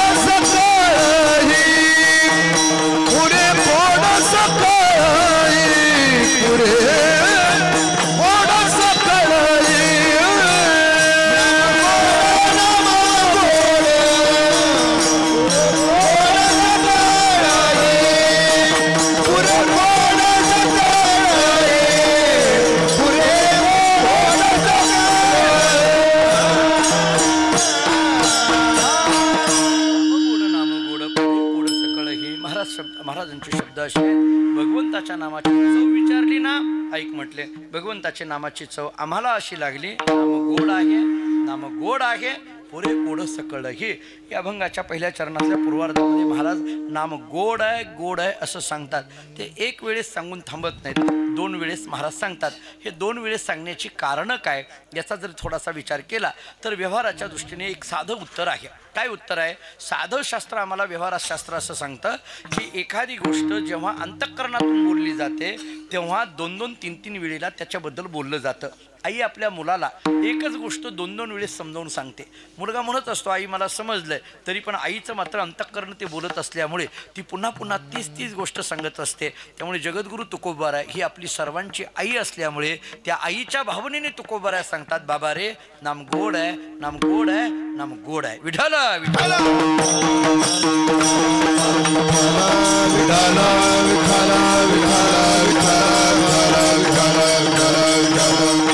असा एक विचार करण्यासारखा आहे. नाम आणि गोड असे 2 शब्द आहेत. नाम आणि गोड याच्यातला नाम हा जर विचार केला, नाम या शब्दाचा जर विचार केला तर नाम या शब्दाचा विचार करत असताना नाम हे सुखाच्या दृष्टीने विचार करण्यासारखा आहे. कारण सर्वात नामाचा विचार करत असताना नाम हे सुखाचं एक वाचक आहे असं म्हणा. नाम हे सुखाचं वाचक आहे असं म्हणा. याचं कारण सांगतो. नाम घेतलेला क्षण हा सुखानुभूतीचा आहे. नाम घेतलेला क्षण हा सुखानुभूतीचा आहे. त्यामुळे नाम या शब्दाचा दुसरा अर्थ जर करायचा झाला तर सुख असंच म्हणावं लागेल. नाम या शब्दाचा दुसरा अर्थ करायचा झाला तर सुख असं म्हणावं लागेल. याच्या पुढे आणखीन थोडासा विचार सांगायचा झाला तर हे जे सुख आहे, नामाने प्राप्त होणारं जे सुख आहे ते सुख क्षणिक पद्धतीचं नाहीये. ते सुख भक्ती सुख आहे, ब्रह्मसुख आहे. या दोन्ही सुखाचा विचार आपल्याला करता येण्यासारखा आहे. ज्ञानोबाराजी आपल्याला बोलतात ना की किंबहुना सोये जीवात्मा याची लागे ते जे होये तया नाम सुख. खऱ्या सुखाची व्याख्या ज्ञानोबारांनी अशी सांगितली, जीव आत्मयाची लागे आणि जीव आत्मयाची लागे याला जर खरं सुख म्हणत असाल आणि हे सुख नाम या शब्दाने प्राप्त होतं. विठ्ठल विठ्ठल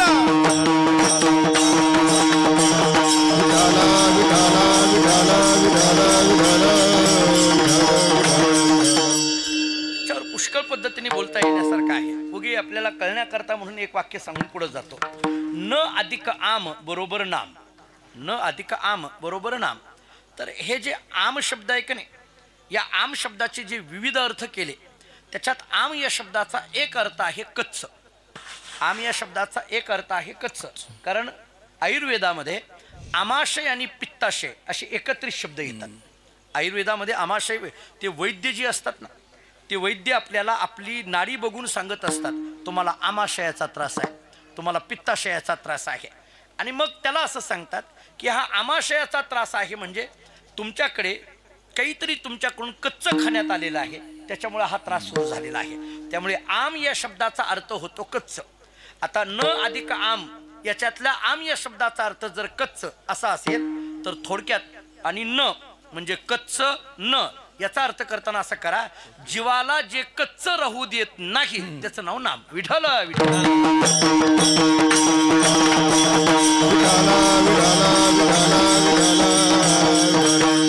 जीवाचा कच्चेपणा जे घालवित त्याचं नाव नाम.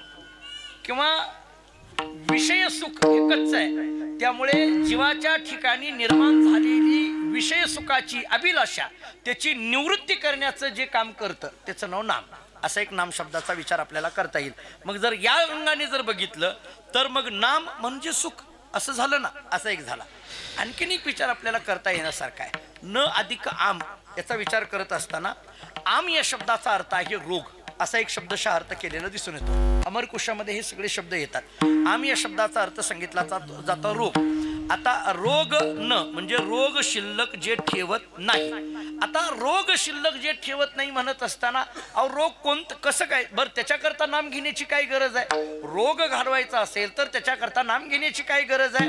आम्हाला रोग झाला समजा सर्दीचा, आम्हाला त्रास झाला सर्दीचा, सर्दी नावाचा रोग झाला तर त्याला नामस्मरणाकडे जायची काय गरज आहे? मेडिकलमध्ये 2 रुपयाला गोळी मिळते ना, 2 तास तुमच्या पुढे कुणी बसायला सांगितलंय?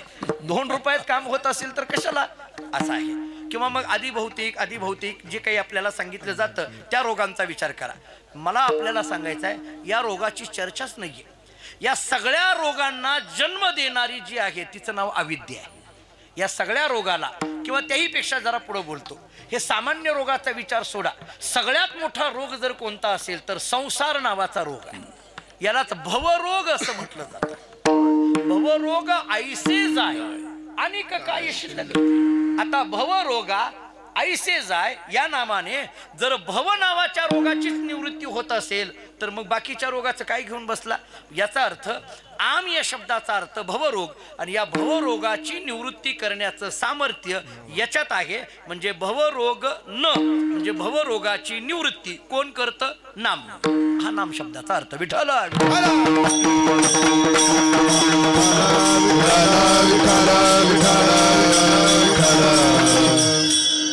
शास्त्राने अर्थ असा केलाय, न अधिक आम म्हणत असताना आम या शब्दाचा अर्थ गती असा एक केला. आम या शब्दाचा अर्थ गती. गती म्हणजे धावत राहणं.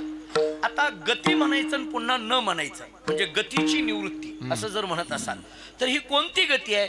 या संसार चक्राची ही गती आहे. ही पुनरपी जननम पुनरपी मननम ही पद्धतीची एक गतीच आहे ना. किती वेळा जन्म यावे नित्य व्हावे फजील, ही गतीच आहे ना. मग ही सारखी चालू असलेली जी गती आहे, पुन्हा पुन्हा येणं पुन्हा पुन्हा जाणं, या गतीची निवृत्ती म्हणजे पुन्हा पुन्हा येणं आणि पुन्हा पुन्हा जाणं नावाच्या संसार नावाच्या चक्राच्या गतीची निवृत्ती जे करतं त्याचं नाव नाम. विठ्ठल विठ्ठल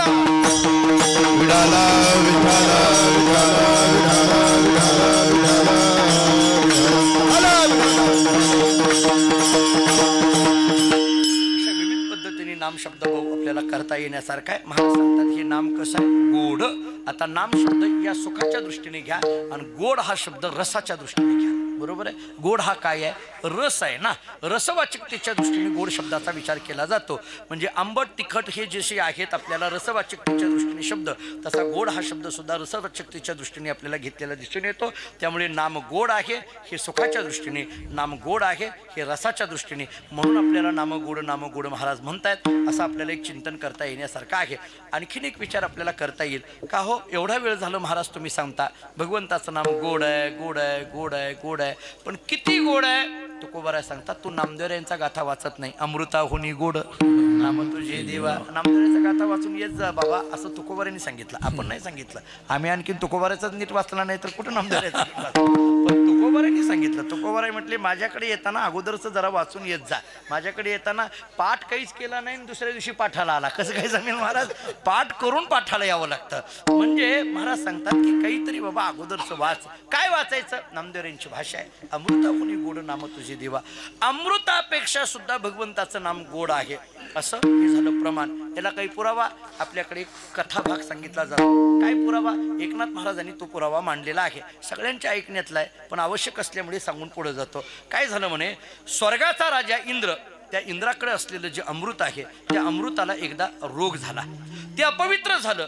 मग हे अमृत शुद्ध करायचं काय करावं असा प्रश्न ज्यावेळेस पडला, नारदांची गाठ पडली. नारदांनी इंद्राला सांगितलं, इंद्रा तुझं अमृत जर शुद्ध करायचं असेल तर मृत्यू लोकामध्ये जा आणि पांडुरंगाला जाऊन विचार, त्याच्याशिवाय तुझं अमृत शुद्ध होणार नाही. अमृताचा कलश घेऊन स्वर्गाचा राजा इंद्र तो मृत्यू लोकामध्ये आला. वाळवंटामध्ये पंढरपुरामध्ये आला. वाळवंटामध्ये विचारायला लागला देव कुठं आहे, देव कुठं आहे, देव कुठं आहे विचारायला लागला. एका वारकऱ्याची गाठ पडली. अहो देव कुठं आहे, पांडुरंग कुठं आहे, मला भेटायचं आहे. त्यांनी सांगितलं आमचा देव इकडं तिकडं कुठेही नाही, माझे भक्त गाती जेथे. नारदा मी उभा तिथे. ते बघा म्हटले नामदेवरायांचं कीर्तन चालू आहे ना तिथं देव उभा आहे. ते म्हटले अरे इथं इतकी माणसं आहेत त्याच्यात देव ओळखायचा कसा? ते म्हटले जे जास्त नाचतंय ते देव आहे म्हटले.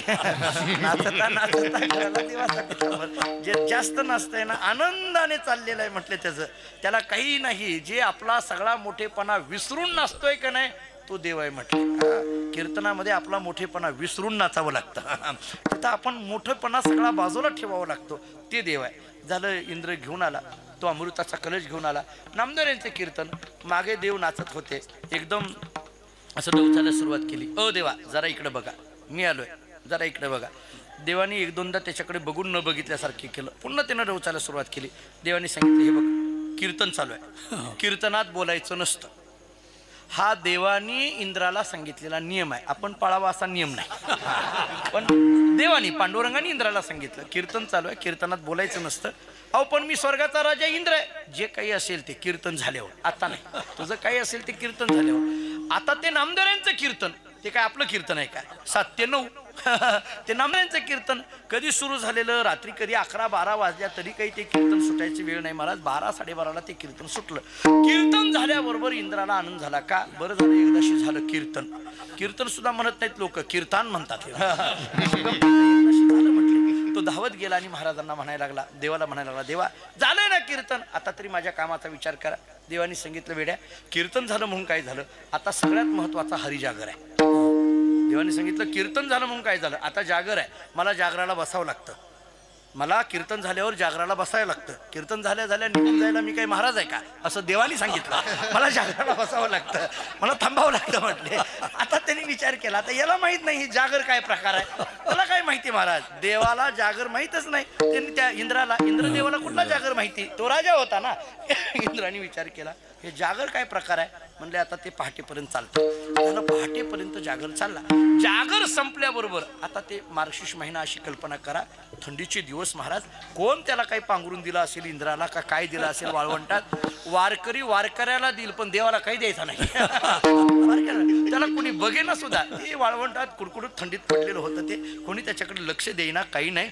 पहाटे जागर संपल्याबरोबर धावत गेला हा इंद्र आणि देवाला म्हणायला लागला, देवा आता तरी माझ्या कामाचा विचार करा. देवानी सांगितलं, वेड्या जागर झाला म्हणून काय झालं, आता सगळ्यात महत्वाचा काकडा आहे म्हटलं. ते म्हटले, मग मला काकड्याला बसावं लागतं म्हटले. तो म्हटला, देवा हे जर अगोदर सांगितलं असतं तर मी थोडा वाकडा झालो नसतो का म्हटले. मी तसाच बसलो ना वाट बघत म्हटले. आता कधी काकडा संपल्यावर येऊ का, अरे त्यानंतर महाभिषेकाची वेळ आहे. मग कधी येऊ, हे बघ एकादशीचं जागरण झालेलं आहे. द्वादशीला सकाळी आम्ही सगळेजण चोखा मेळ्याच्या घरी पारणे सोडण्याकरता येणार आहेत. तुझं काय काम असेल ते तिथे ये घेऊन म्हटले. आता सूर्योदयाच्या वेळेला चोखोबारायांच्या घरी पंगत बसलेली होती. ज्ञानोबाराय, रामदेवराय सगळे असे बसलेले होते आणि मधोमध भगवान बसलेले होते. आणि मग इंद्र स्वर्गाचा राजा अमृताचा कलश घेऊन तिथं गेला आणि देवाला सांगायला लागला, देवा आता तरी माझ्या कामाचा विचार करा. भगवंतांनी त्याच्याकडे पाहिलं आणि चोखोबारायला हाक मारली, चोखोबा इकडे या. चोखोबाने सांगितलं, विचारलं, काय देवा, काही नाही, हे कोण आहेत बघा, यांचं काम करा. मोठी माणसं पियेला सांगतात का नाही, तशाचा प्रकार. मला तारीख विचारू नका, ड्रायव्हरला विचारा, तशाचा प्रकार आहे. बाकी काही नाही. ड्रायव्हरला विचारा म्हणजे ड्रायव्हरला विचारा, त्याचे एक वेगळे अर्थ असतात. तर त्यांनी सांगितलं, भगवंतांनी सांगितलं, मला नाही म्हटले. ते चोखोबाला बोलवलं, चोखोबाला सांगितलं, चोखोबार आहे बघा म्हटले यांचं काय काम आहे. चोखोबार आहे तिथे इंद्राच्या जवळ गेले आणि इंद्राला विचारलं, बोला काय काम आहे. इंद्रदेवानी सांगितलं, मी स्वर्गाचा राजा इंद्र आहे. बरं ठीक आहे, कळाली ओळख, पुढं बोला. माझ्याकडे असलेलं जे अमृत आहे त्या अमृताला रोग झालाय, अशुद्ध झालाय, अपवित्र झालंय, त्याला शुद्ध करण्याकरता मी आलोय. त्याच्याकरता मी विनंती करतोय, बाकी काहीच नाही. ते अमृताचा कलश पाहिला आणि पाहिल्यानंतर चोखोबारायांनी त्या अमृताकडे पाहिलं, स्मितहास्य केलं आणि चोखोबाराय त्या इंद्राला म्हणायला लागले, अरे इंद्रा, नामामृता पुढे कायसे अमृत बापुढे. नाथरायांनी ते वर्णन केलंय. नामामृता पुढे कायसे अमृत बापुढे. आमच्याकडे असलेल्या भगवंताच्या नामाच्या अमृता पुढे तुझ्या अमृताची काय किंमत आहे. चोखोबारायांनी चोखोबारायच्या घरी भगवंताच्या नामाच्या माध्यमातून स्वर्गाचा राजा इंद्र त्याच्याकडे असलेल्या अमृताला शुद्ध केलं. म्हणून नामदेवराय बोलतात, अमृता हुनी गोड नाम तुझे देव विठ्ठल विठ्ठल.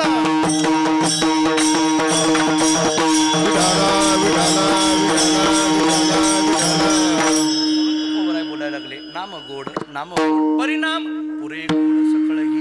हे गोड सकळ ही पुरे म्हणजे नेमकं काय याचा विचार करू, थोडं भजन करून मग विचार करू. विठोबा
नाम गोड नाम गोड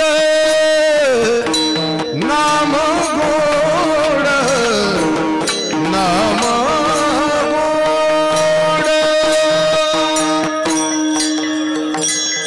नाम गोड नाम गोड नाम गोड नाम गोड नाम गोड नाम गोड नाम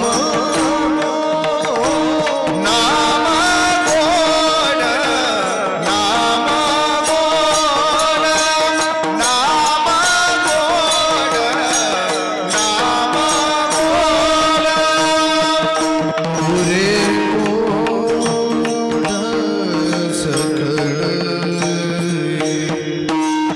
पुरे गोड सकळ रसनायरा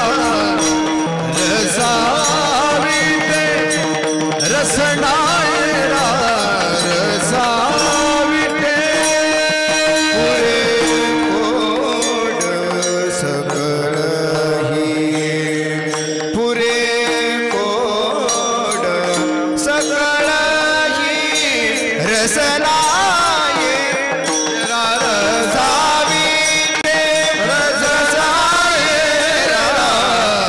रसाविते नाम गोड नाम गोड नाम गोड नाम गोड नाम गोड नाम गोड नाम गोड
रसनायला रसाविते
सकळही रसना येरा रसावी गीता घोटी आदी काही महाराज सांगतात भगवंताचं नाम गोड आहे गोड आहे पुरे कोड सकळही या शब्दाचा अर्थ आहे सकळही कोड पुरे सकळही म्हणण्या म्हणजे सर्व कोड या शब्दाचा अर्थ इच्छा आणि पुरे या शब्दाचा अर्थ पूर्ण सर्व इच्छा पूर्ण करणार असं हे भगवंताचं नाम गोड आहे गोड आहे गोड आहे विठ्ठल विठ्ठल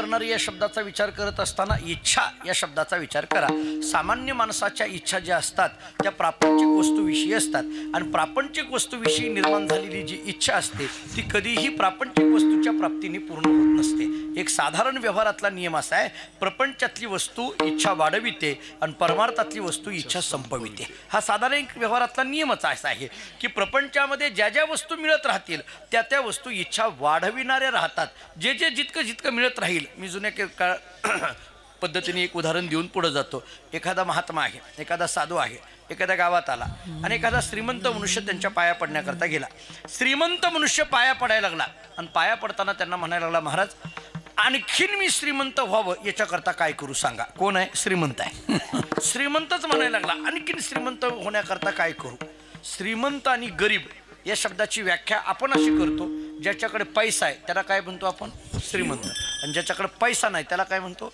गरीब तत्वज्ञानाने व्याख्या उलटी केली आहे तत्वज्ञान असं सांगतं जो पाहिजे म्हणतो तो गरीब आणि जो पुरे म्हणतो तो श्रीमंत तत्वज्ञान असं सांगतं पाहिजे म्हटलं की गरीब आता त्याच्या पुढचं वाक्य सांगतो एखादा पैशाने श्रीमंत आहे पण जर पाहिजे म्हणत असेल तर त्याच्यासारखा कुणी गरीब नाही आणि एखादा पैशाने गरीब आहे पण जर पुरे म्हणत असेल तर त्याच्यासारखा श्रीमंत कोणी नाही श्रीमंत मनुष्य आहे पैशाने पण पाहिजे पाहिजे म्हणतोय आणि साधूकडे गेला पैसे पाहिजे श्रीमंत व्हायचं काय करू साधूने बरोबर ओळखलं हे कुठल्या प्रकारातलं गिराईक आहे ओळखलं ते साधू महाराज होते त्यांनी बरोबर ओळखलं महाराज लोकांनी हे ओळखलंच पाहिजे की आपल्या समोर आलेले गिराईक कुठल्या प्रकारातलं ओळखलं पाहिजे जरा पुढे बोलू ते कुठल्या प्रकारातलं हे ज्याला ओळखायला येतं त्यानंच महाराज व्हावं. जरा पुढलं सांगतो कारण आता समाजाची नाडी कळावी लागते. महाराज म्हटल्यानंतर समाजशास्त्राचाही अभ्यास पाहिजे, मानसशास्त्राचाही अभ्यास पाहिजे. पूर्वीच्या काळातली महाराजकी आणि आत्ताच्या काळातल्या महाराजकीमध्ये फरक बाबा बरोबर आहे की नाही? चुकलं माझं सांगा. कारण बघा तुम्ही, मी पूर्वी इथं मी महाराजांना म्हटलं, रामदास महाराजांना आम्ही यायचो. वैकुंठवाशी महाराजांचे आजोबा उद्धव महाराजांना आम्ही पाहिलं, जवळून पाहिलं. इथे यायचे, ते नामस्मरणामध्ये असायचे. महाराजांना त्यांचे चिरंजीव आमचे जीवलग निवृत्ती महाराजांना आम्ही पाहतो. या पंढरपुरामध्ये ज्या ज्या काही ज्येष्ठ श्रेष्ठ मंडळी आहेत, तो काळही जो जुना काळ तो आम्ही लहान होतो पण पाहिला. त्या काळामध्ये अन्य गोष्टीला कशाला महत्त्व नव्हतं. महाराज तुकामणी येते भजन प्रमाण याला महत्त्व असायचं, अवडंबरपणाला महत्त्व नव्हतं कुठल्या काही. पण आताच्या काळामध्ये हे सगळं वाढलं. त्यामुळे आलेला जो आता अशी परिस्थिती आहे की आलेला जो माणूस वेगळ्या अंगाने होता. ते वैकुंठवाशी जगन्नाथ अण्णा पवारांचं एक वाक्य आहे. अण्णांची कीर्तनं प्रत्यक्ष फार कमी ऐकली पण तुम्ही आता यूट्यूबला वगैरे अलीकडल्या काळात आहेत बघा, तर त्या असं गमतीने म्हणायचे. ते असं म्हणायचे, पूर्वी पत्रिकेमध्ये पत्रिकाच नसायच्या आणि जरी असल्या तर कीर्तन सेवा, प्रवचन सेवा, भजन सेवा, मृदंग सेवा असे शब्द असायचे. आता तसं नाही, कीर्तनकार. ते असं म्हणायचे बहुतेक कार मध्ये यायला लागला कीर्तनकार, बोट असं असायचं त्यांचं, कीर्तनकार असं म्हणायचे. पूर्वी सेवा.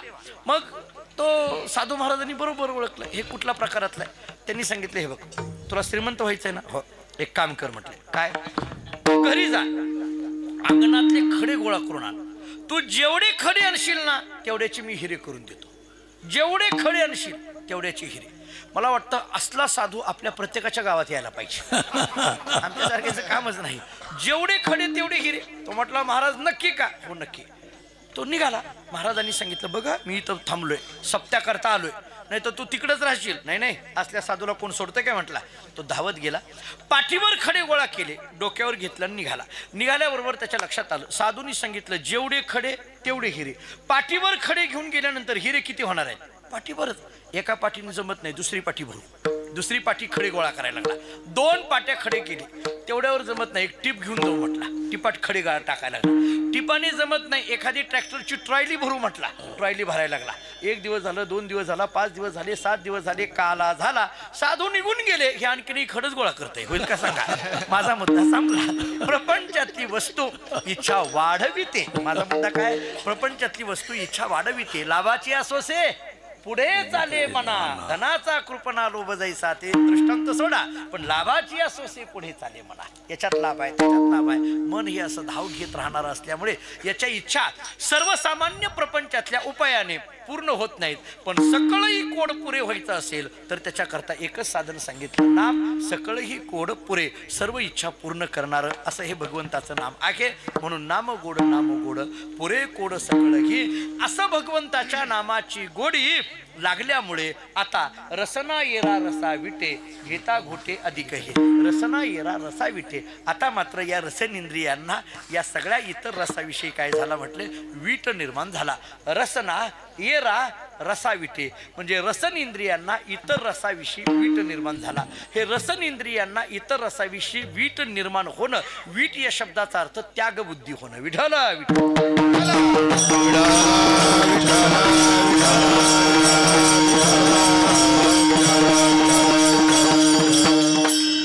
तत्वज्ञानामध्ये रसनेंद्रियाचा आणि रसाचा संबंधच काय याच्यावर चर्चा आहे. रासन प्रत्यक्ष म्हणून आपल्याकडे वृत्ती प्रभाकरामध्ये येतं बघा, रासन प्रत्यक्ष. तर तिथं सांगत असताना असं सांगितलंय की रसना येरा रसा विटे. कसं? गुरुरे भाऊ सांगायचे, भाऊ असं सांगायचे त्याला, रसन इंद्रियांना या रसाविषयी वीट निर्माण झाला. म्हणजे कसा निर्माण झाला? एक साधं तत्वज्ञानातून त्याचं उत्तर असं आहे, फलाचा आणि रसन इंद्रियाचा संबंध काय आहे.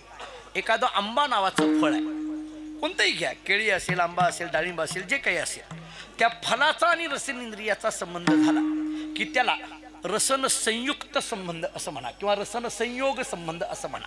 कारण फळाचा आणि रसन इंद्रियाचा संबंध झाला ना, याला रसन संयोग संबंध म्हणा. बरं, आता त्या फलाच्या ठिकाणी असलेल्या रसाचा आणि त्या रसन इंद्रियाचा संबंध झाला. फलाच्या ठिकाणी जो रस आहे, तो रस, फलाच्या ठिकाणी असलेला जो रस आहे, त्या फलाचा आणि रसाचा जो संबंध असतो त्याला समवाय संबंध म्हटलं जातं. बरोबर आहे? गुणी या दोघांमध्ये संबंध तो समवाय सांगितला जातो. तर रसन इंद्रियाचा फलाचा संबंध झाला की तो रसन संयोग संबंध, फलाच्या ठिकाणी असलेल्या रसाचा आणि रसन इंद्रियाचा संबंध झाला की त्याला रसन संयुक्त समवाय संबंध म्हणा. आता तो रस जो आहे तो रस सांगत असताना तो रस गोड आहे, तो रस गोड आहे म्हणजे त्या रसाच्या ठिकाणी असलेलं जे मधुरत्व आहे त्या मधुरत्वाचा आणि रसाचा संबंध दोन्हीचा एकमेकांमध्ये संबंध समवाय असल्यामुळे आणि त्या मधुरत्वाचा आणि रसन इंद्रियाचा संबंध झाल्यामुळे याला रसन संयुक्त समवेत समवाय संबंध म्हटलं.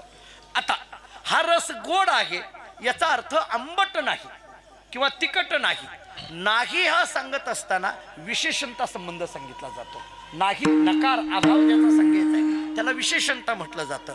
आणि म्हणून नाहीशी संबंध सांगायचा आहे किंवा त्यागाशी संबंध सांगायचा आहे त्या दृष्टीने जर विचार केला तर रसन संयुक्त समवेत समवाय विशेषणता संबंध. त्यामुळे रसना येरा रसा विटे इथं बसविताना रसन संयुक्त समवेत समवाय विशेषणता संबंधाने रसना येरा रसा विटे. विठ्ठल विठ्ठल.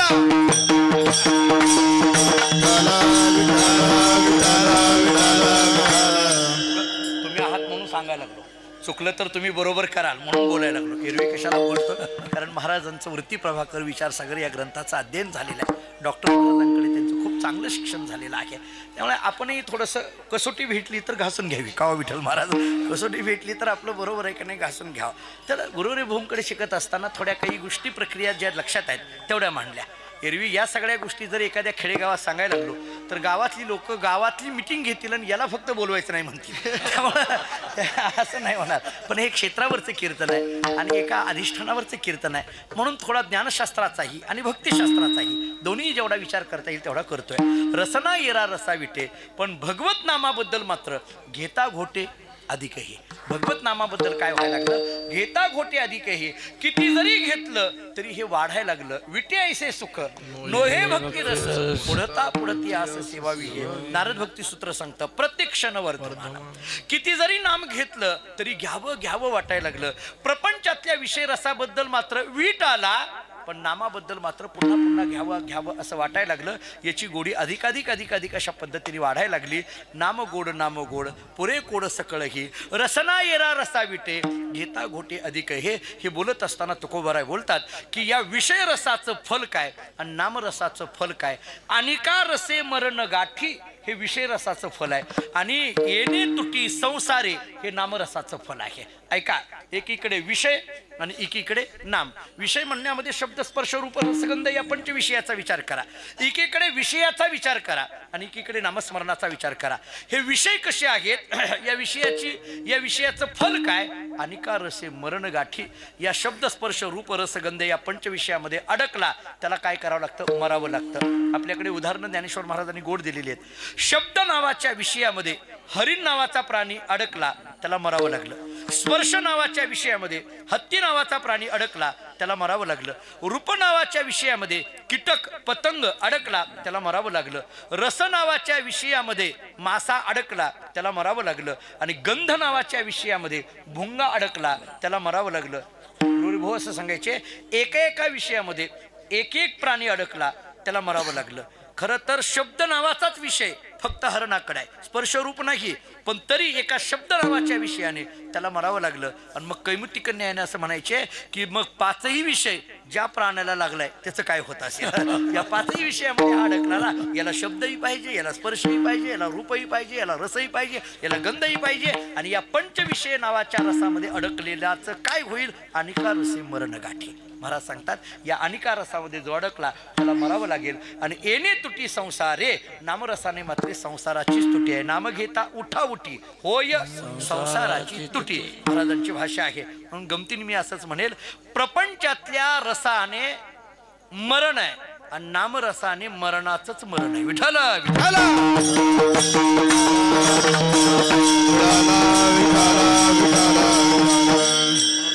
नाम गोड पुरे कोड सकळ रसना येरा रसा विटे घेता घोटे अधिक हे अनिका रसे मरण संसारी असं नाम आमच्या जीवनाचं आहारच झालं, अभंगाचं शेवट. तुका म्हणे आहार झाला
आम्हासी अभंगाच्या शेवटच्या चरणामध्ये महाराज सांगतात, तुका म्हणे आहार झाला. भगवंताचं नाम गोड आहे, गोड आहे असं असलेलं नाम हेच आमच्या जीवनाचा आहार झाला. हा विठ्ठल आम्हासी. महाराजांनी याला आहार असं म्हटलं. आपल्या सगळ्यांच्या ऐकण्यातली एक छोटीशी कथा महाराजांच्या चरित्रातली आपल्याला सांगितली जाते.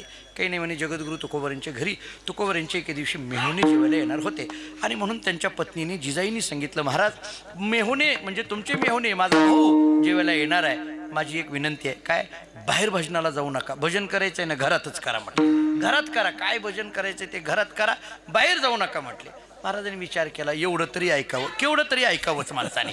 म्हटलं एवढं तरी ऐकावं, घरातच भजन करा म्हणते तर हरकत नाही, भजन करायला परवानगी आहे ना, काय हरकत नाही. महाराज थांबले, पाहुणे आले, जिजाईंनी स्वयंपाक केला, दोघांचा काही रामराम वगैरे झाला, जेवायला बसले. आता जेवताना पाणी फिरवणं असेल, रामकृष्ण हरी म्हणणं असेल, आपण जी वारकरी मंडळी आहेत ते सगळे नियम करतो.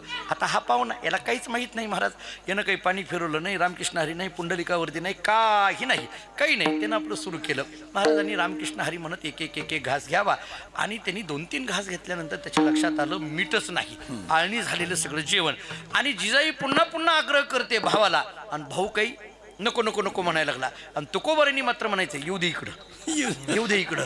जिजाईने विचार केला, मी स्वयंपाक एवढा जीव लावून केलाय माझ्या भावाकरता, माझा भाऊ काही जेवेना आणि हे मात्र जणू काही सप्त्यातली पंगत असल्यासारखं चालू आहे म्हटले. येऊ दे इकडं, येऊ दे इकडं म्हटले. पुन्हा पुन्हा आग्रह भावाला होतोय, भाऊ नको नको म्हणतोय. झालं, जेवण झालं. तुकोबाराय अगदी शांतपणे जेवण झालं. आणि मग जेवून उठल्यानंतर जिजाईच्या लक्षात आलं, आपला भाऊ जेवला नाही, काहीतरी आहे. स्वतःला ताट वाढून घेतलं. एक घास खाल्ल्याबरोबर तिच्या लक्षात आलं, जेवणामध्ये मीठ नाही, आळणी होतं. त्याला मागता येत नव्हतं कारण तो पाहुणा आहे, पण यांचं काम नाही का म्हटले. आणि जेवण बाजूला ठेवलं, बाहेर आल्या ओसरीमध्ये आणि तुकोबारांना बोलायला लागल्या, तुमच्यामुळे माझा भाऊ जेवला नाही, असं करावं का? कधीतरी भाऊ आलेला होता, तुमच्यामुळे जेवला नाही. तुकोबारांनी सांगितलं, मी काही त्याच्या तोंडाला हात लावला का? जीव नको म्हटलो, काय म्हटलो, असं का बोलायला लागली म्हटले. का? बरं मला सांगा, मी एक साधा प्रश्न विचारतो, स्वयंपाक केला होता कोणी? जे जाईन. बोलणं कोण खायला लागले? आपल्याही घरात तेच आहे. तुम्हाला अनुभव नाही का? बरं, माझी जातीचे मध्ये भेटो कोणी? बरं झालं, मला माहित नव्हतं आणखी हे सगळं. बरं आहे का नाही, हीच परिस्थिती आहे की नाही सगळ्याची. पण जिजाईने मग एवढं बोलायला लागल्यानंतर तुकोबारांनी विचारलं, जिजाई अगं तू का बोलायला लागली एवढं, काय झालं काय? म्हणजे स्वयंपाकात कुठंच मीठ नव्हतं, आळणी झालेलं होतं. तुम्हाला म्हणता येत नव्हतं का? तुम्हाला जेवण आळणी हे कळालं नाही का? तेव्हा तुकोबारांनी सांगितलं, अगं आवले, काय खातो आम्ही? कसं सांगत प्रत्येक घासाला आम्ही रामकृष्ण हरी म्हणत असल्यामुळे आम्हाला जेवण आळणी आहे असं वाटलंच नाही. कारण तुका म्हणे आहार झाला हा विठ्ठल आम्हासे. रामकृष्ण हरी नाम गोड असल्यामुळे नाम गोड पुरे कोड सकळ घे. तुका म्हणे आहार झाला हा विठ्ठल आम्हासे. ज्ञानेश्वर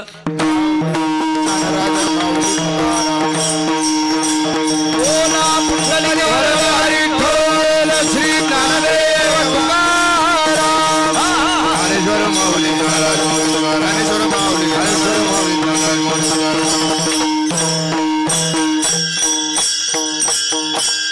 का म्हणे आहार झाला हा विठ्ठल आम्हासी. रसना इरा रसाविटे घेता गोटे अधिक हे असो झालेली सेवा भगवंताच्या चरणी. ज्ञानेश्वर महाराज तुकाराम महाराजांच्या चरणी सद्गुरू वैकुंठवासी भिवाजी महाराजांच्या चरणी ही सेवा समर्पित करतो. मी महाराजांच्या या परंपरेमध्ये 151वी पुण्यतिथी सद्गुरू श्री भिवाजी महाराजांची साजरी होते आहे. आपण सगळेजण या परंपरेचे पायीक असणारी अनेक गावची अनेक वारकरी भाविक मंडळी इथं उपस्थित आहेत. मी अगोदरच प्रस्तावनेमध्ये बोललो की परंपरेमध्ये जन्म घेणं आणि त्या परंपरा अव्याहतपणे टिकविणं हे एका अर्थाने सतीचं वाण आहे. ही सोपी गोष्ट नाही. मी पण एका परंपरेत असल्यामुळे मला माहीत आहे.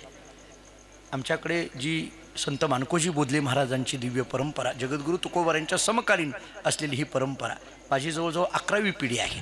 त्यामुळे एखादी परंपरा टिकवीत असताना ते किती कठीण असतं, ते टिकवताना किती समर्पण करावं लागतं हे मला माहीत आहे.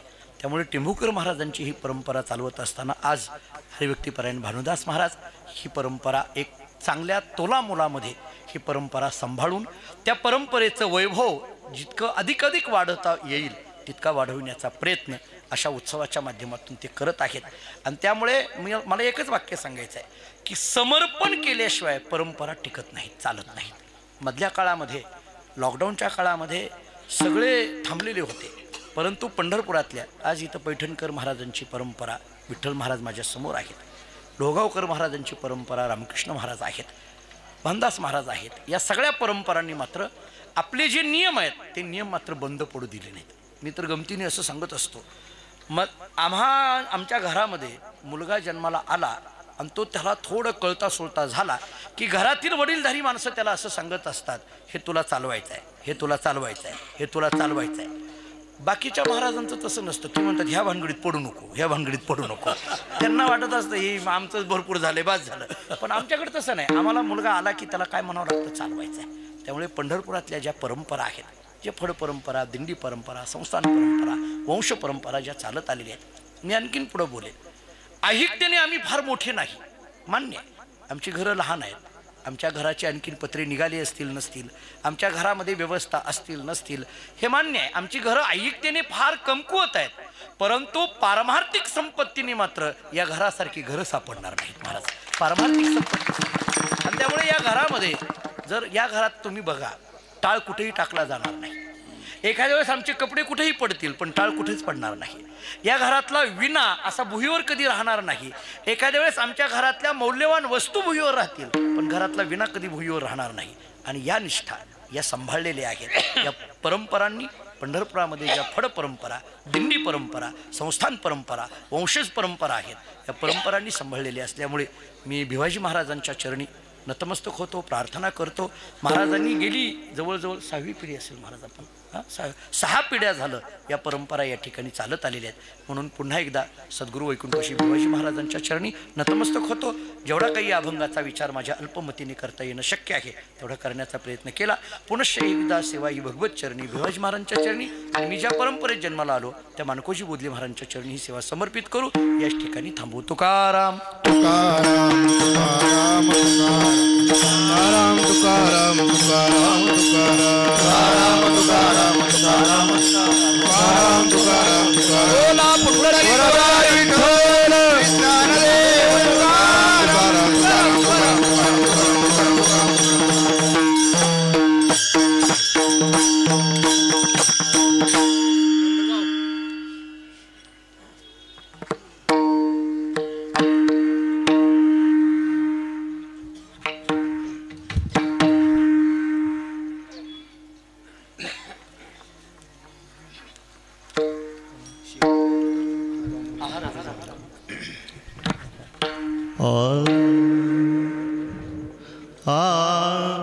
तुका मने आहार झाला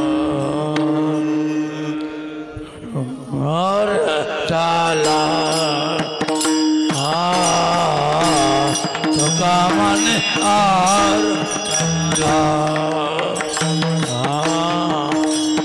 तुका मने आहार झाला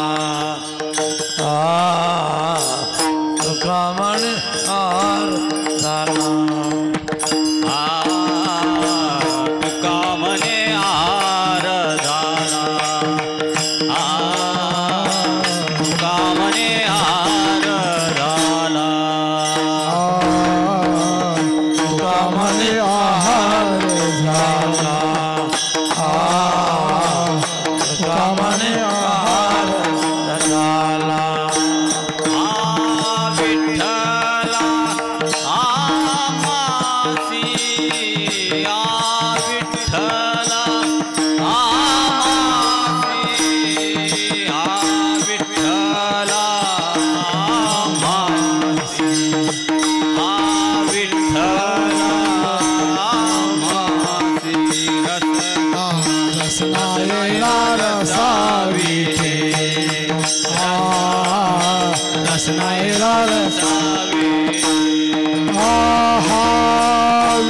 विठ्ठल आम्हासी हा विठ्ठल आम्हासी हा विठ्ठल आम्हासी हा विठ्ठल आम्हासी रसनायरा रसा हा रसनायरा रसा कामने आरदाला कामने आरदाला कामने आहार झाला कामने आहार झाला विठ्ठला मासी हा विठ्ठला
रसनायरा रसनायरा रसाविटे रसनावीरा रसाविटे रसनायरा रसाविटे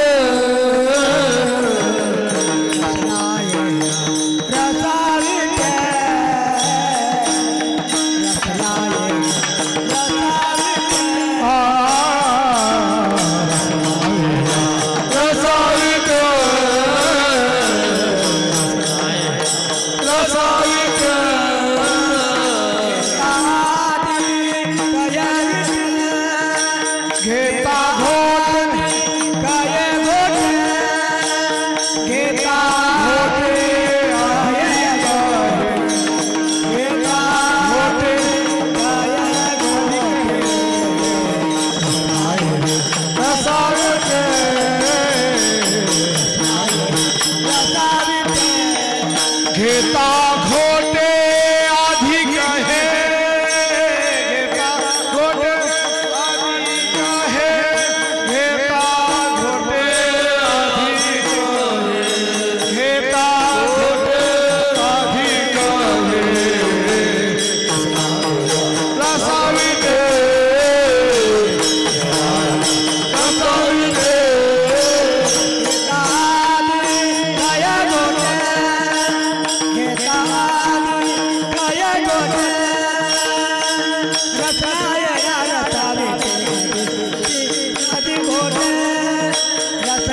विठ्ठल जय जय